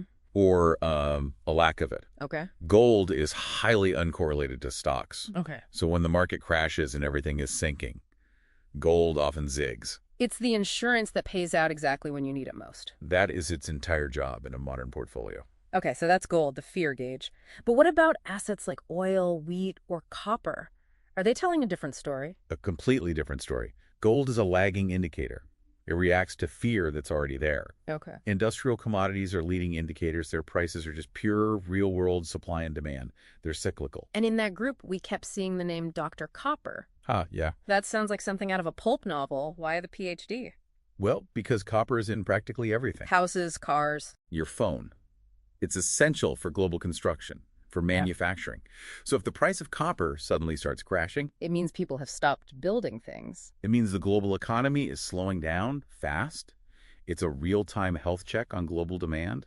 So if someone listening decides they want this kind of protection, how do they actually get it? The sources outline two main ways. Right. The first, futures contracts. It sounds extremely dangerous for beginners. It is. It's the pure way to play it, betting on next month's oil price. But you can lose your shirt very, very quickly. So that really leaves the more common approach, commodity stocks. Yep. You buy the producers, an ExxonMobil for energy, a Barrick Gold for gold. And that's generally safer. Plus, these companies can pay dividends, right? That's the big benefit, yeah. You can get paid to wait. But wait, before anyone runs off to do that, we have to talk about the catch. There's a fundamental trade-off. A huge one. It's called company risk. You have to remember what you're buying. You're not just betting on the price of gold itself. Not at all. Let's say gold rises 10%. Great. But what if the specific mining company you bought has a catastrophic mine collapse? Or just terrible management. Exactly. The commodity did what you wanted, but your stock goes to zero. You're exposed to business risk, not just the price. Which brings us full circle. The big takeaway here seems to be that commodities are about protection, not necessarily profit. It's a hedge against systemic failure. So the final question for you listening is, what does this all mean for you? And that raises, I think, a really provocative question, right, from the sources we looked at. If you are truly investing for a chaos hedge, where do you draw the line between a financial hedge and, well, physical necessity? What do you mean by that? I mean, do you really want gold ETF shares that are just numbers on a computer screen somewhere? Or are we talking about the extreme edge? The actual canned beans and ammo. That's it. That's the ultimate calculation you have to mull over when you think about true catastrophic insurance. Welcome back to the deep dive. So today we're going to skip past the basic ingredients, the stocks, the bonds, and get right to the recipe itself, how you actually mix all those things together. Exactly. And this isn't a small decision. The sources we dove into suggest this one choice determines a staggering 90% of your lifetime returns. 90%, wow. It's huge. And the key is understanding that there are really two distinct layers to this decision. And if you can get that difference, you can stop that frantic checking of the financial news every single day. Okay, so let's get into it. The sources talk about two layers. We've got the map, and then we've got the detour. Precisely. The map is your strategic asset allocation. The long-term setting. The long-term setting. It's your baseline, designed to last for decades, and it's based only on things like your age and your personal tolerance for risk. So it's specifically designed to ignore the headlines. Completely. And that's where its power comes from, that 90% figure. It's not from predicting the future. It's just from simple compounding consistency. Okay, so if it's that important, what does one of these strategic maps actually look like? Well, it dictates the big standards we all hear about. The classic one is the 60-40 portfolio. 60% stocks, 40% bonds. Right. And then you have something more like the age rule, which suggests you hold your age as a percentage in bonds. That age rule seems, I don't know, a bit conservative now, doesn't it? I mean, the sources mention a 20-year-old having an 80-20 split, which sounds right. But a 70-year-old with 70% in bonds, with lifespans getting longer, that feels like you're leaving a lot of growth on the table. It's a very fair question, and the sources do acknowledge that tension. But you have to remember the goal of the strategic map. It prioritizes avoiding a catastrophic loss over squeezing out every last gain. It's about setting the guardrails. Okay, so those are the guardrails. Let's talk about stepping outside of them, the detour. Yeah. This is tactical asset allocation. Right. The tactical move is a short-term, intentional deviation from your baseline, and is based on what you perceive is happening in the market right now. So let's use an example. My strategic map says 60% stocks, but I read the news and I think, uh-oh, the market's in a bubble. Exactly. Your tactical move might be to say, okay, I'm shifting down to 50% stocks, 50% bonds, just to play defense for a while. But that's just market timing. And that's notoriously risky. It is. The real danger is what you miss if you're wrong. You might avoid a dip, but if the market keeps ripping higher, you've lost years of compounding. A mistake that could be much worse than the dip itself. Far worse. That's why the guideline from most advisors is to keep these tactical detours really modest. We're talking plus or minus 5, maybe 10% from your baseline. A tweak, not a total overhaul. It's a detour, not a new map. So this sets up a fundamental conflict then. You have this disciplined, boring strategic plan on one side. This is so-called lazy portfolio. Right. And on the other, you have this active, tactical genius who's always tweaking things. So is one lazy and the other smart. Well, this is where the data is actually pretty humbling. The lazy portfolio, the one that just sticks to the map, it usually beats the active optimizer. It wins. Why? It's not because the tactical genius isn't smart enough. It's because the consistent, boring strategy is the best defense against the #1 portfolio killer. Which is? Yourself, your own emotions, panic selling in a crash, or buying into a bubble at the top. So the rigid plan is really a safeguard against our own worst instincts. That's it, exactly. That distinction really clarifies so much. You have to know what your map is before you can even judge if a detour is worth the risk. Right. And that really brings us to the final thought we want to leave you with. If this strategic allocation is so powerful because it forces you to ignore the noise and your own emotions, then the real question isn't just what's my asset mix, it's this. Given that emotional errors sabotage returns, what is the value of a financial strategy that actively requires you to ignore the daily headlines? Welcome to the deep dive. Today we're getting into something that is just a critical lesson in managing your own financial risk. The idea of rebalancing. Yeah. And our sources all point to this core problem that it solves. It's this counterintuitive truth. Your gut tells you, let your winners run, right? Mm-hmm. But the actual math, the portfolio math, says you have to trim your winners just to manage your risk. It feels like a fight against your own human nature. It absolutely is. Yeah. And the definition is so simple. Rebalancing is just the act of realigning the weights of your assets back to where you started. Back to the original plan. Exactly. The mission here isn't to predict the future. It's just to make sure you're taking the amount of risk you actually intended to take. Okay, so let's unpack this mechanism. I think the classic 50-50 stocks and bonds example really illustrates it well. Yeah, it's perfect. So you start with a 50% stocks, 50% bonds portfolio. Let's say stocks have a great year, they go up 20%. And bonds, well, they just stay flat. The natural result is your portfolio has drifted. It's not 50-50 anymore. It's now, closer to 60% stocks and 40% bonds, just from that one good year. And that drift, that seemingly small change, is where the danger lies. Your portfolio is now taking on way more risk than you signed up for. And you didn't even do anything. You did nothing. It happened passively. And the worst part is, this often happens right at the peak of a market cycle when things are most precarious. So this is where the action comes in. To rebalance, to get back to that 50-50, you have to do something that feels very wrong. Very wrong. You have to sell some of those stocks that did so well, literally selling high, and then you have to buy more of the boring bonds that did nothing, buying low. And that's the magic of it right there. It forces a kind of discipline. It makes the investor do the hardest thing in the world. Yeah. Sell when everyone is euphoric and buy when everyone is, bored or even scared. So it's basically a system for risk control. It's making sure that when that inevitable market crash comes, you haven't accidentally drifted into a super high-risk position right before the drop. Exactly. You're not trying to maximize every last dollar of gain. You're trading some of that potential upside for the certainty of risk control. You're admitting you can't predict the future. So if that discipline is the goal, how do you implement it? How often should you be doing this? Well, the sources lay out two main methods here. Okay. The first one is called calendar rebalancing. Simple. You just pick a date, say every January 1st, and you rebalance no matter what happened. Easy to stick to, I guess. Very easy. But it's not always the most efficient. You might rebalance when you don't need to, or you might wait months after a huge market swing. Which brings us to the other method. Right, which is threshold rebalancing. This is a bit more dynamic. You only act when one of your asset classes drifts by a certain amount, like say 5%. So if your stock's hit 55% of the portfolio, that's the trigger. That's the trigger. You sell and buy to get back to 50. The research suggests this is often a bit better for truly managing risk because it's based on actual market volatility, not just a random date on a calendar. So the big takeaway for you, the listener, seems to be that rebalancing is a tool.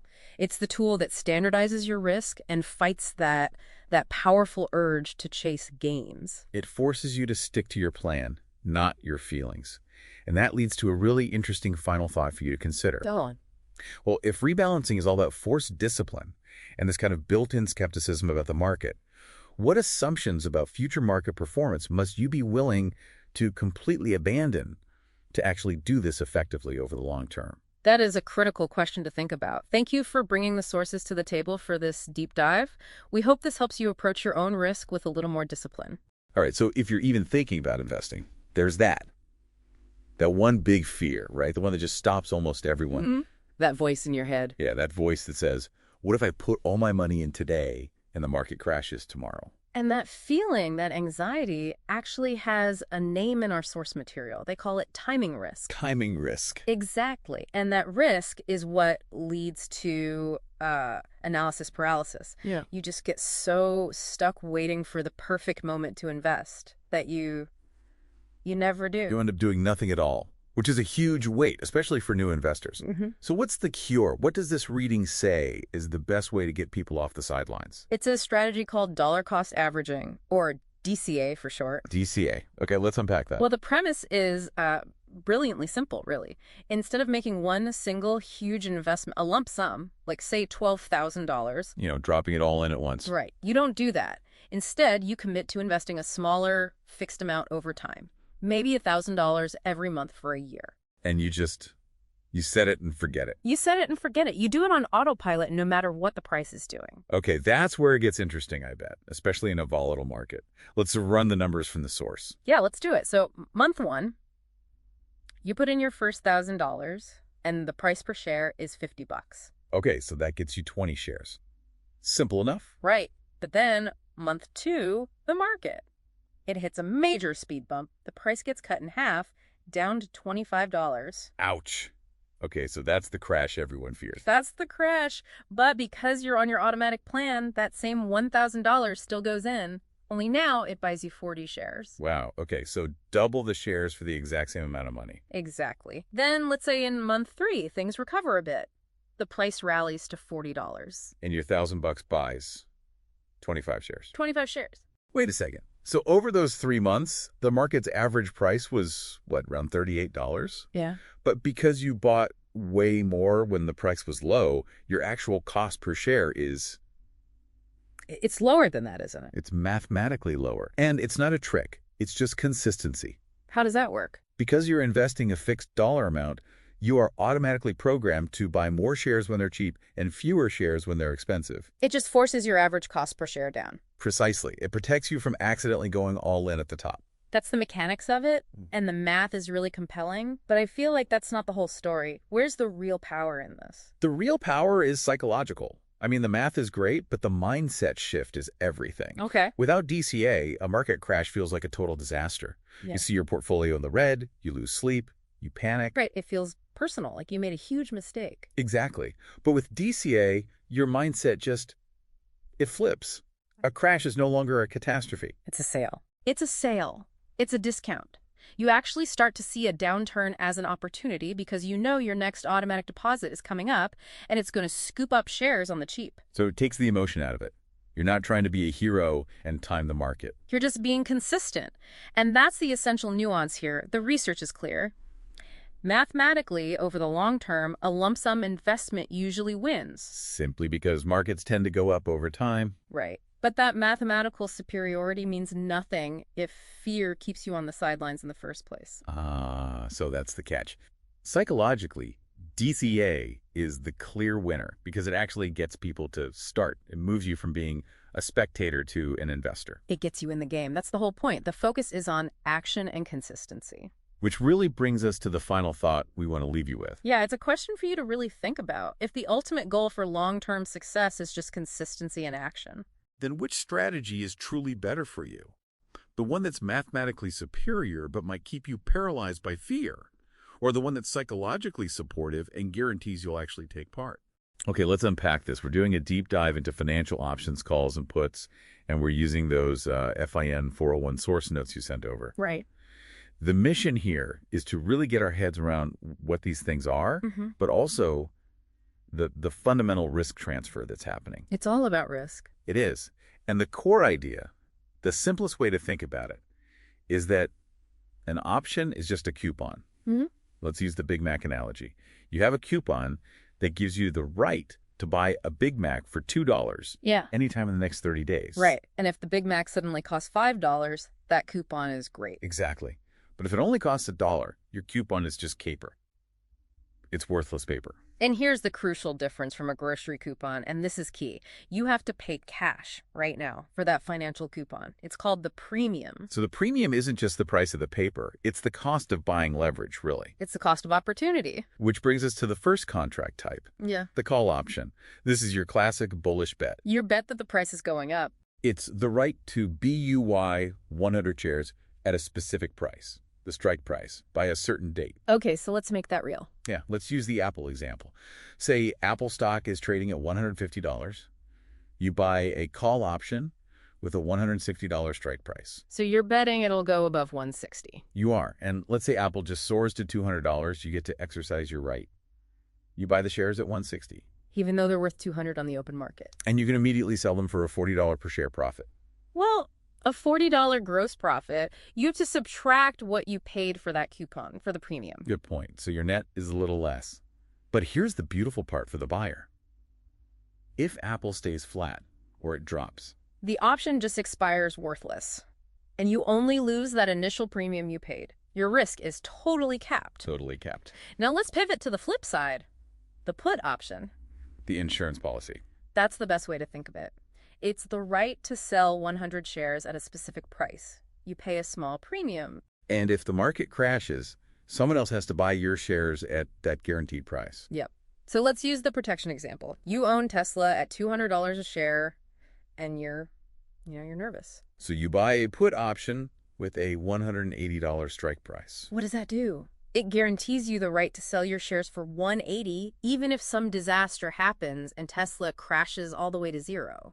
You've essentially put a floor under your investment. You've defined your absolute minimum selling price. Exactly. And this right here is where the distinction between the buyers and the sellers becomes so important. It's where beginners get wiped out. Oh, absolutely. The person buying the option, the one paying that premium, Mm-hmm. we can call them the long. They are the gambler in this analogy. Limited loss, theoretically unlimited upside. Yes, that's the dream, right? The 1,000% return that gets everyone so excited. And then you have the person selling that option. They're called the writer or the short. They are the casino. They collect that sweet initial premium. They do. They collect the cash up front, and they're just hoping that gambler's ticket expires worthless.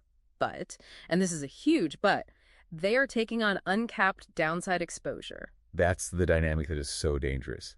People focus only on collecting the premium, and they forget about the obligation. If the stock makes a massive move against them, they have to pay up.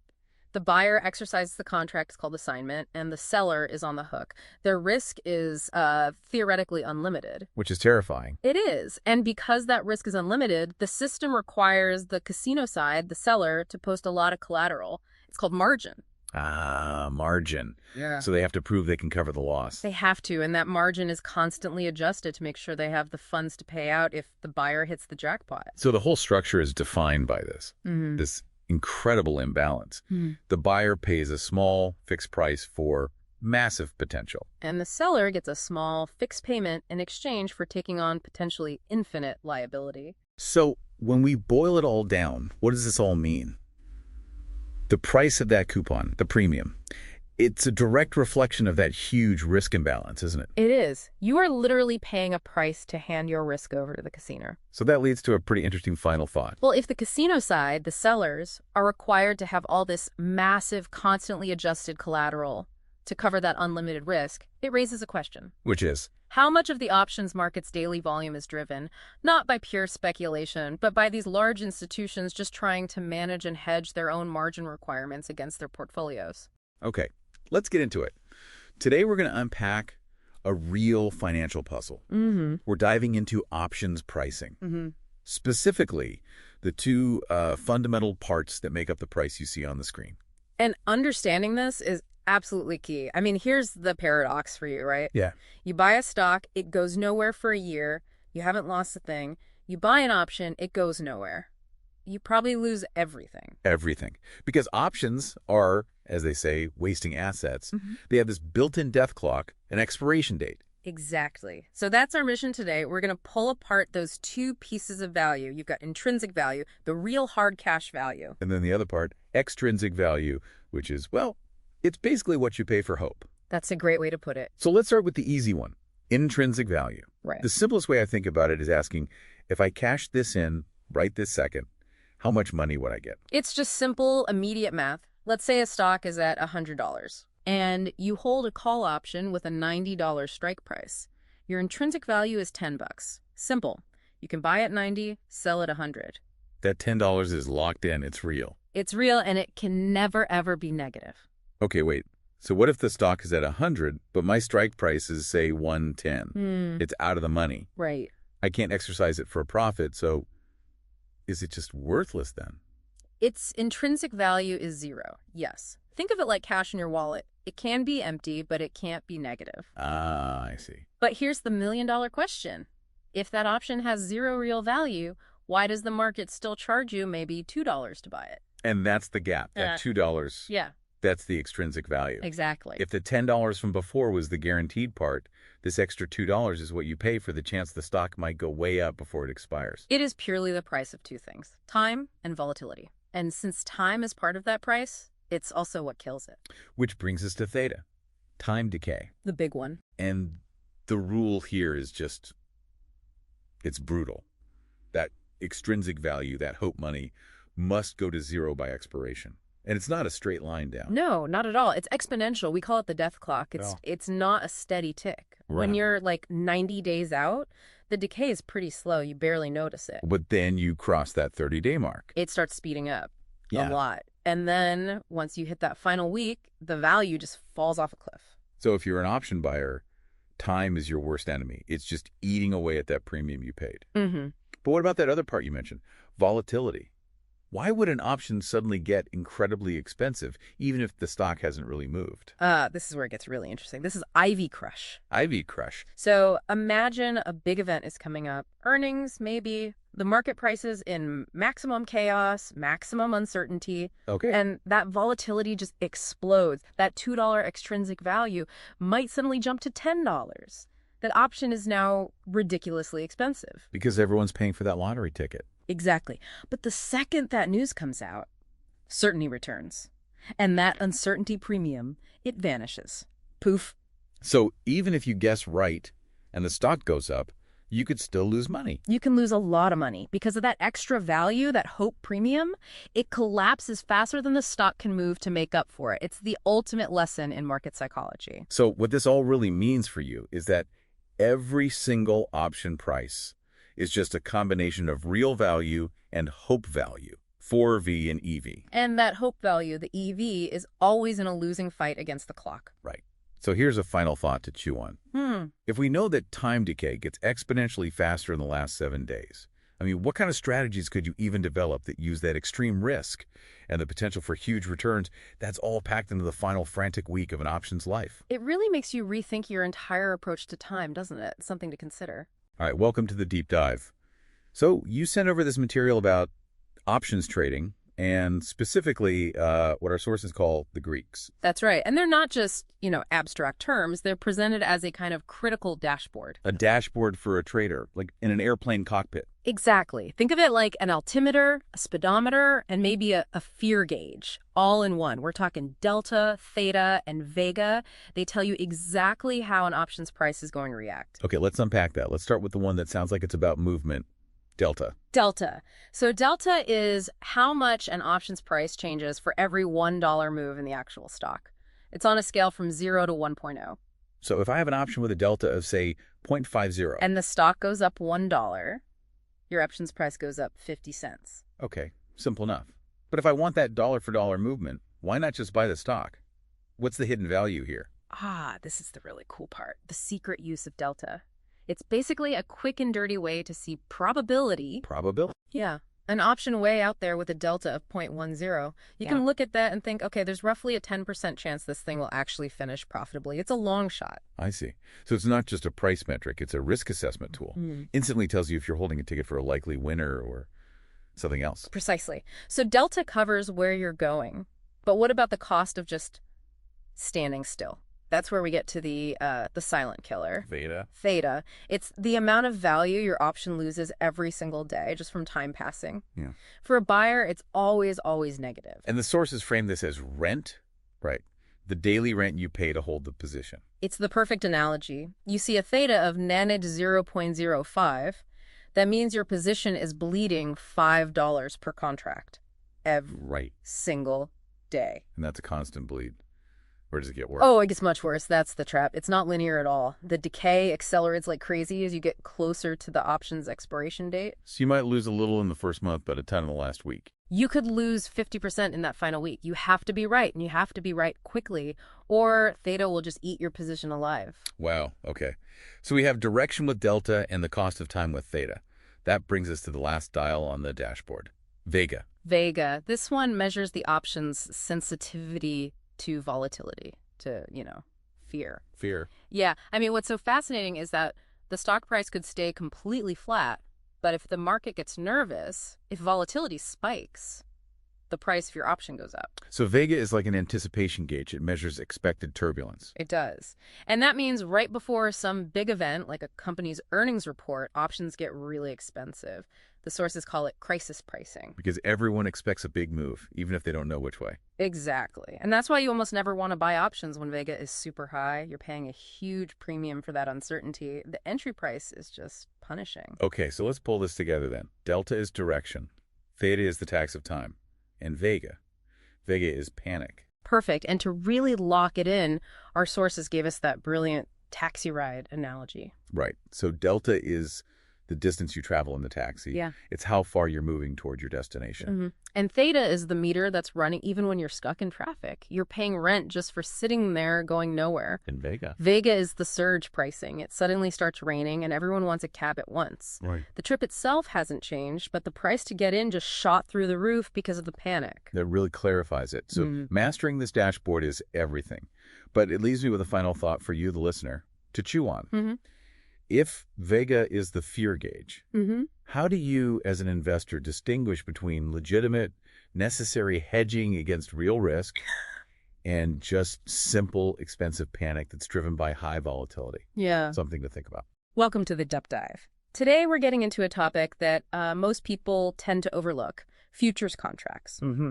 It's this huge global market that really sets the price for, well, almost everything, your coffee, the gas in your car. But the crazy thing, the paradox here, is that this market wasn't created to raise capital like the stock market. Not at all. It was created so people wouldn't starve. And that origin story is everything. It tells you the original function was all about managing risk. Yeah. So our mission today is to really break that down, to unpack the ironclad legal obligation that defines futures and the incredible leverage that makes them so powerful and so dangerous. Okay, so let's start with the classic analogy. You always hear about the farmer and the baker, right? Right, the foundational story. It's March. A farmer is planting wheat, and he's terrified that by harvest time in September, a huge supply glut will crash the price. Meanwhile, you've got the baker who needs that wheat in September, and she's just as terrified that a drought will make the price skyrocket. So they have opposite fears. Exactly, so they shake on a deal. Hmm. Right now, in March, they agree to trade, say, 5,000 bushels in September at a fixed price. Let's call it $5 a bushel. Okay. That simple agreement completely eliminates the price risk for both of them. The farmer knows his revenue, the baker knows her cost. Mm-hmm. That's it. That's the reason this entire market was born. What holds them to that deal? I mean, if the price of wheat shoots to $10, what stops the farmer from just walking away? And that brings us to the core concept here. Obligation. Yes. It's not like an option where you have the right to buy or sell. Right. With the future, you must fulfill the contract. That must fulfill is the legal anchor. It explains everything. Oh, it's true. Something like 99% of the people trading today are speculators. They have no intention of ever seeing a barrel of oil. Right. They're just betting on the price. Exactly. They get around that physical delivery by just closing out their position before the contract expires. But they're drawn to the market for one reason. Unmatched leverage. To control, say, $100,000 of Apple stock, you might need to put up $50,000 in cash. That's 2-to-1 leverage. Standards. Very standard. But in futures, to control $100,000 worth of crude oil, the exchange might only require $5,000 in your account. Wait, 5,000? That's what, 20-to-1 leverage? 20-to-1. And that is why it's so explosive. Because with that kind of leverage, if the price of oil just drops by 5%, which can happen in an afternoon. A routine Tuesday. That 5% drop wipes out 100% of your cash. Your account's gone instantly. And that idea of a non-negotiable physical obligation, It feels so abstract until you look at the ultimate real-world catastrophe, April 2020. Oh, yeah. When the price of crude oil didn't just crash, it went negative. It settled at minus $37. How was that even possible? How can a physical thing cost less than zero? That was the moment where the abstract suddenly became brutally real for the speculators. They had failed to sell their contracts before they expired. So the clock ran out. The clock ran out. And they were now legally obligated to take physical delivery of millions of barrels of oil. But there was nowhere to put it. All the storage tanks in the world were full. They literally had no place to store the oil they were forced to buy. So that minus $37 price, that wasn't the value of the oil. That was the fee they had to pay someone, anyone, to please take the oil off their hands so they wouldn't default on the contract. Wow. So the very rule designed to help the farmer is what completely destroyed the speculators. So what's the takeaway here for you? Futures are this vital tool for managing risk for the world's producers and consumers. But they have this extreme inherent leverage and this very real threat of physical obligation. And it leaves you with this kind of nagging question, doesn't it? If 99% of the trading in this market is just pure speculation. Just financial betting. Yeah. What does that massive concentration of money do to the original crucial function of the market? For the actual farmer and the baker. Does all that speculation actually make it harder for them to discover a fair price or easier? That's the real tension at the heart of it all. Welcome back to the Deep Dive. Today we're exploring one of the most counterintuitive ideas in all of finance. Right. Making a trade where you actually intend to lose money on it. At least if everything goes well. It sounds strange, but it's really just paying for peace of mind. You're buying an insurance policy, and you hope you never, ever have to use it. So our mission for this deep dive is to look at two big strategies for this and, really analyze the true cost of that insurance. Okay, let's unpack this. Let's jump right in with a scenario for an individual. Say you have $1 million portfolio, you're worried, maybe you see a crash coming. But you can't sell. Maybe the tax implications would be huge. Exactly. So you're kind of frozen, just sitting there, completely exposed to whatever the market does. And this is where the solution comes in. It's called a protective put. A protective put. Yeah. You buy something called put options on an index, like the S&P 500. Yeah. And a put option just gives you the right to sell at a set price later on. So what does that actually do? It immediately creates a concrete floor under your portfolio. Your losses are capped. But that floor, that insurance, it's not free. It has a premium, right? It does. So say you spend, $20,000 on that protection. What does the math actually look like? Well, this is where it gets brilliant. Let's take two scenarios. Scenario A, the market rallies. It goes up 10%. Okay, so my portfolio just made $100,000. It did. And that $20,000 you spent on the puts, it expires worthless. You lost it. So a net profit of $80,000. I can live with that. You can definitely live with that. But now, scenario B. The real reason you bought the hedge? The crash. The market crashes hard. Yeah. Your portfolio loses $200,000. A disaster. But those puts you own, they explode in value. They might gain you $180,000. Right, so the net loss is only $20,000. Exactly. The cost of the premium. You paid $20,000 to completely avoid a $200,000 catastrophe. You lost far less, and you definitely slept well at night. Okay, so shifting from an individual's anxiety to a huge corporate risk, let's talk about airlines. Their biggest, most volatile cost is always jet fuel. If oil prices suddenly double, they could face bankruptcy. It's an existential threat. So how do they hedge that? They use something similar, often oil futures contracts. This just means they're locking in the price they'll pay for fuel, sometimes years in advance. So if crude oil goes through the roof, they're losing money at the pump, but they're making equal amount of money on their futures contracts. It completely offsets the extra cost. And this is where it gets really interesting, right? The Southwest Airlines example from 2008. Oh, that's the textbook case study. Yeah. In 2008, oil hit these historic highs.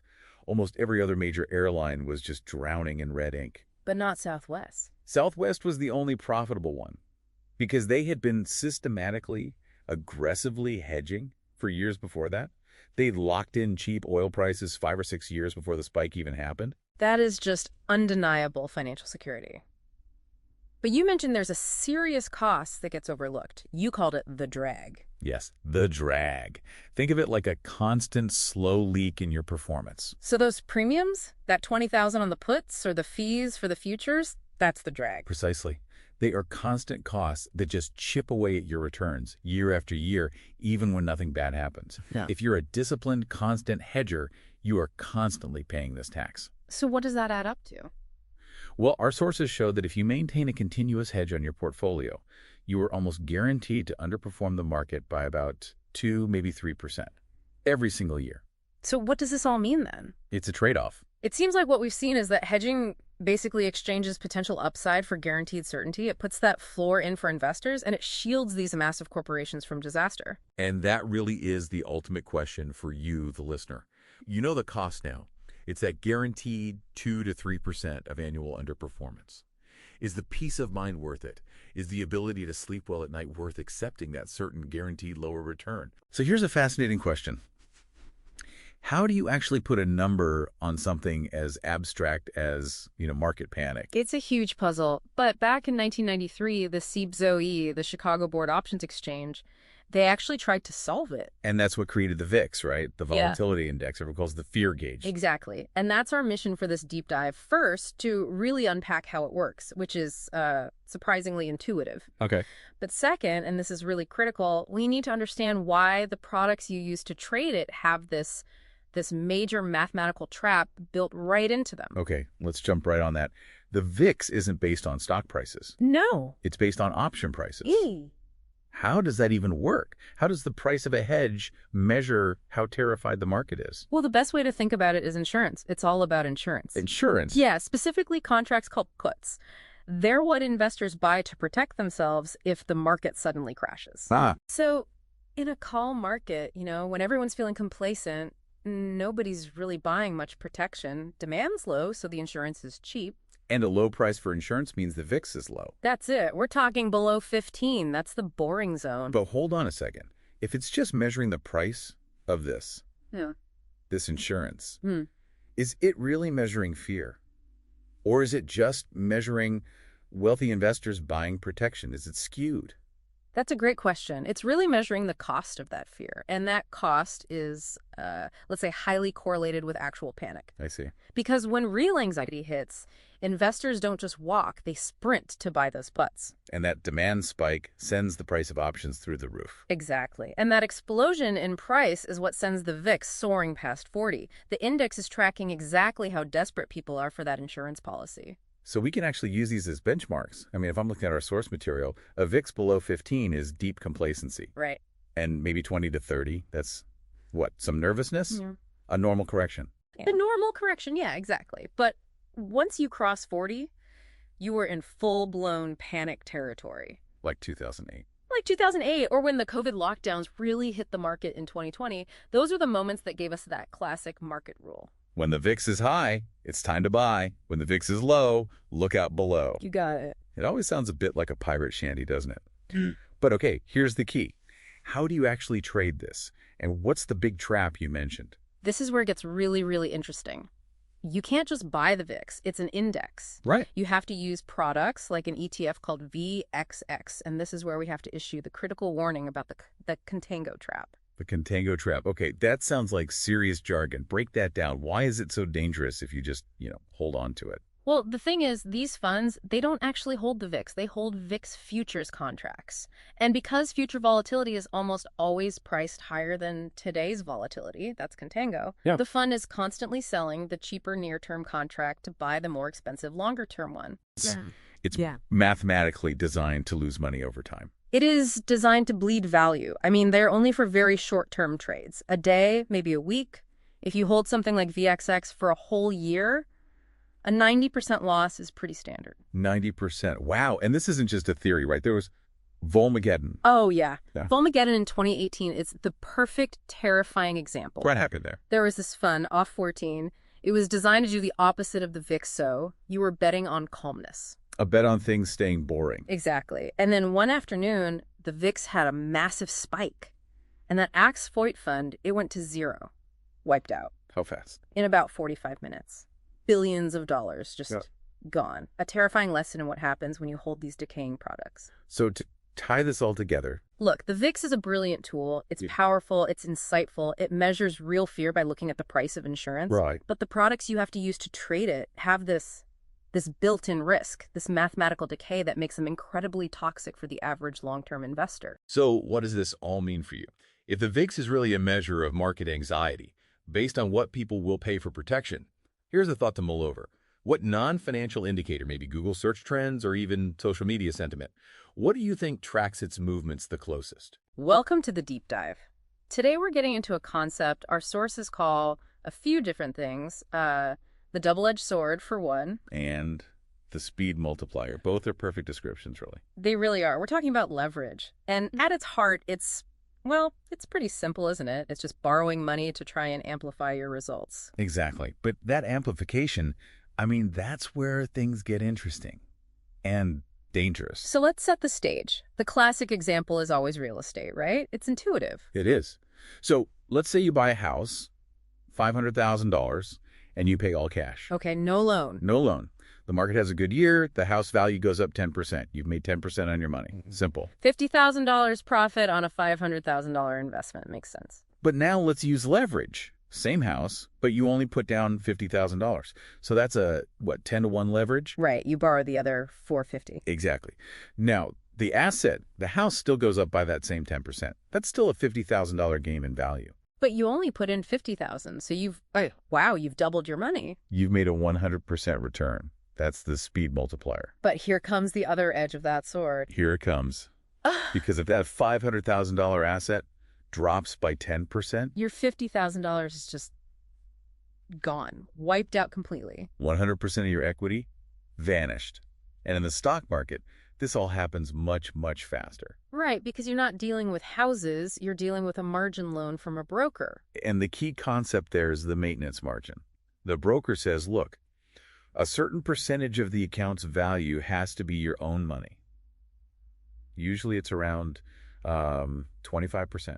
And that's not a friendly suggestion. This is the broker's safety net, not yours. If you fall below that line... They don't call you. They don't ask nicely. An algorithm just sells your stuff. It liquidates your positions instantly to get their money back. Which can create this horrifying cascade effect, the death spiral. That's it. Because a breaker having to dump millions of dollars of a stock forces the price down. Which then triggers someone else's margin call. And then they are forced to sell, which pushes the price down even more. It feeds on itself. It's a chain reaction. Okay, so with a normal margin loan, you can only lose what you put in. But there's a way to lose, well, everything. And more. Infinite losses. Short selling. Yeah. With short selling, you're borrowing shares to sell them, betting the price will go down so you can buy them back cheaper. But if you're wrong, if the price goes up... There's no limit to how high a stock price can go, which means there is no limit to your potential loss. You still have to buy those shares back eventually. And we all saw this play out with GameStop, GME. The perfect example. Hedge funds had massive short positions. They were betting it would go down. But a huge number of retail investors started buying, pushing the price up from what, $4 to... It went to over $400 at its peak. So the hedge funds got margin call, but to close their short position, they had to buy the stock. So their forced buying just threw gasoline on the fire? It created a massive feedback loop. Their buying pushed the price higher, which triggered more margin calls, which forced more buying. Billions and billions of dollars in losses. It's brutal. Yeah. Which I think connects to the psychology of all this. You found that great story about Archie Carris? Oh, yeah. The ultimate example. He leveraged $50 into $40 million playing craps and poker. An unbelievable run. $40 million. But he never took his foot off the gas. He kept the same extreme risk level, and he lost all $40 million in 3 weeks. So what's the takeaway here for you listening? It seems like leverage is this incredible tool for winning fast. It is. But the cost is that you completely remove your ability to survive bad luck. Or even just one bad decision. You can be right 9 times out of 10, but that one time can be extinction. So it's not just a financial tool. It's a force you have to respect. Absolutely. And that raises the final question, I think. When you use leverage, you have to understand the fundamental shift in the game you're playing. You're no longer just playing to win. You're playing not to lose everything on a single roll of the dice. And that's the difference between amplification and, well, extinction. Welcome to the Deep Dive. Today, we're tearing into Nassim Taleb's The Black Swan. It's a book that really just fundamentally changes how you see risk, data, and, well, most predictions are probably worthless. That's exactly right. Our mission today is a focused one.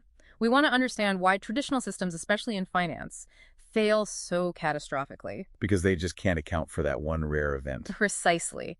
And then we'll get into what Taleb suggests we can do about it, how to build systems that might actually thrive when chaos hits. Okay, let's just get right into it with the single most famous idea in the book, the turkey problem. So imagine a turkey. For 1,000 straight days, a farmer feeds it, cares for it. Every single data point the turkey gathers confirms the farmer is its best friend. The evidence is overwhelming. Based on that data, the turkey's risk model says the probability of anything bad happening is, statistically zero. It is a mountain of proof. And then comes day 1001. Exactly. That single event, the black swan, it's completely unpredictable from the turkey's point of view, and it invalidates all the previous data instantly. And this is the fatal mistakes that so many financial models make. I mean, traditional finance is built on the normal distribution, the bell curve. Right, the thing we all learned in stats class. Yeah, and that model assumes extreme events, like a massive market crash, are so rare they should only happen, like, once every billion years. But that's not what we see in reality. Not at all. The real world, especially financial markets, has what Taleb calls fat tails. Meaning those extreme events are way, way more likely than the bell curve suggests. I mean, just look at the last few decades. We've had 1987, the dot-com bust, in 2000, 2008, 2020. These aren't once-in-a-billion-year events. It's like building a bridge assuming the wind will never exceed 50 miles per hour because that's the average. Yeah, but, a 100-mile-per-hour hurricane hits the coast every 10 years. Exactly. Your model feels safe, but reality has a hurricane waiting in the wings. And this flawed math, it leads directly to these risk management tools banks use, like value at risk or VAR. Oh, VAR, at the ultimate false comfort. They give you this very reassuring statement, something like, we are 99% confident we won't lose more than $10 million tomorrow. And the killer flaw is right there in what they're not saying. It's all about that 1% they brush aside. Because in that 1% scenario, it's not that they lose 11 million. No, they lose 10 billion. It's a complete wipeout. VAR is great at measuring the small, everyday bumps, but it is completely blind to the one event that destroys the entire bank. So if prediction is useless and our tools are blind, what do? Just hide in a bunker with gold bars? Not at all. This is where Taleb's big idea comes in. You have to stop trying to be robust, which just means you can take a punch. You need to be anti-fragile. Anti-fragile? Meaning what, exactly? Meaning you actually get stronger from stress and chaos. Think of human muscles. Without stress, without lifting weights, they get weaker. They need that volatility. Okay, so there are three states. You have fragile, which hates chaos. Like a bank loaded with debt. Then robust, which just resists it. Think of gold or cash. It survives, but it doesn't gain. And then anti-fragile, which actually loves the disorder. It feeds on it. And that brings us to the most practical takeaway for you, the barbell strategy. Right. And this is where it gets really counterintuitive. It does. The strategy says you should actively avoid the middle, all those moderately risky diversified funds. Wait, avoid diversification. That's the opposite of what everyone is taught. I know. But in a world with fat tails, that middle ground gives you mediocre returns while still leaving you completely exposed to that black swan event that wipes you out. So the barbell is, yeah, you go to the extremes instead. Exactly. You put, say, 90% of your assets in something incredibly safe. Treasury bonds, cash, something that cannot be destroyed. That's one end of the barbell. The robust end. The robust end. And then you take the other 10% and put it into extremely risky, high-reward bets. Venture capital, speculative options, things that benefit from massive volatility. So you're protected from ruin by the 90%, but you have huge upside potential from the 10% if chaos hits. That's the idea. The goal isn't to predict the future. It's impossible. The goal is to set yourself up so that when the unpredictable crash happens, it doesn't kill you. It might even help you. You're not trying to see the black swan coming. You're just making sure it can't eat you when it lands. Which leaves a pretty big question for you to think about. If this is how unreliable our data is for finance, what other parts of your life are you basing on 1,000 days of good weather, your career, your projects? Where is your Thanksgiving Day event just waiting to happen?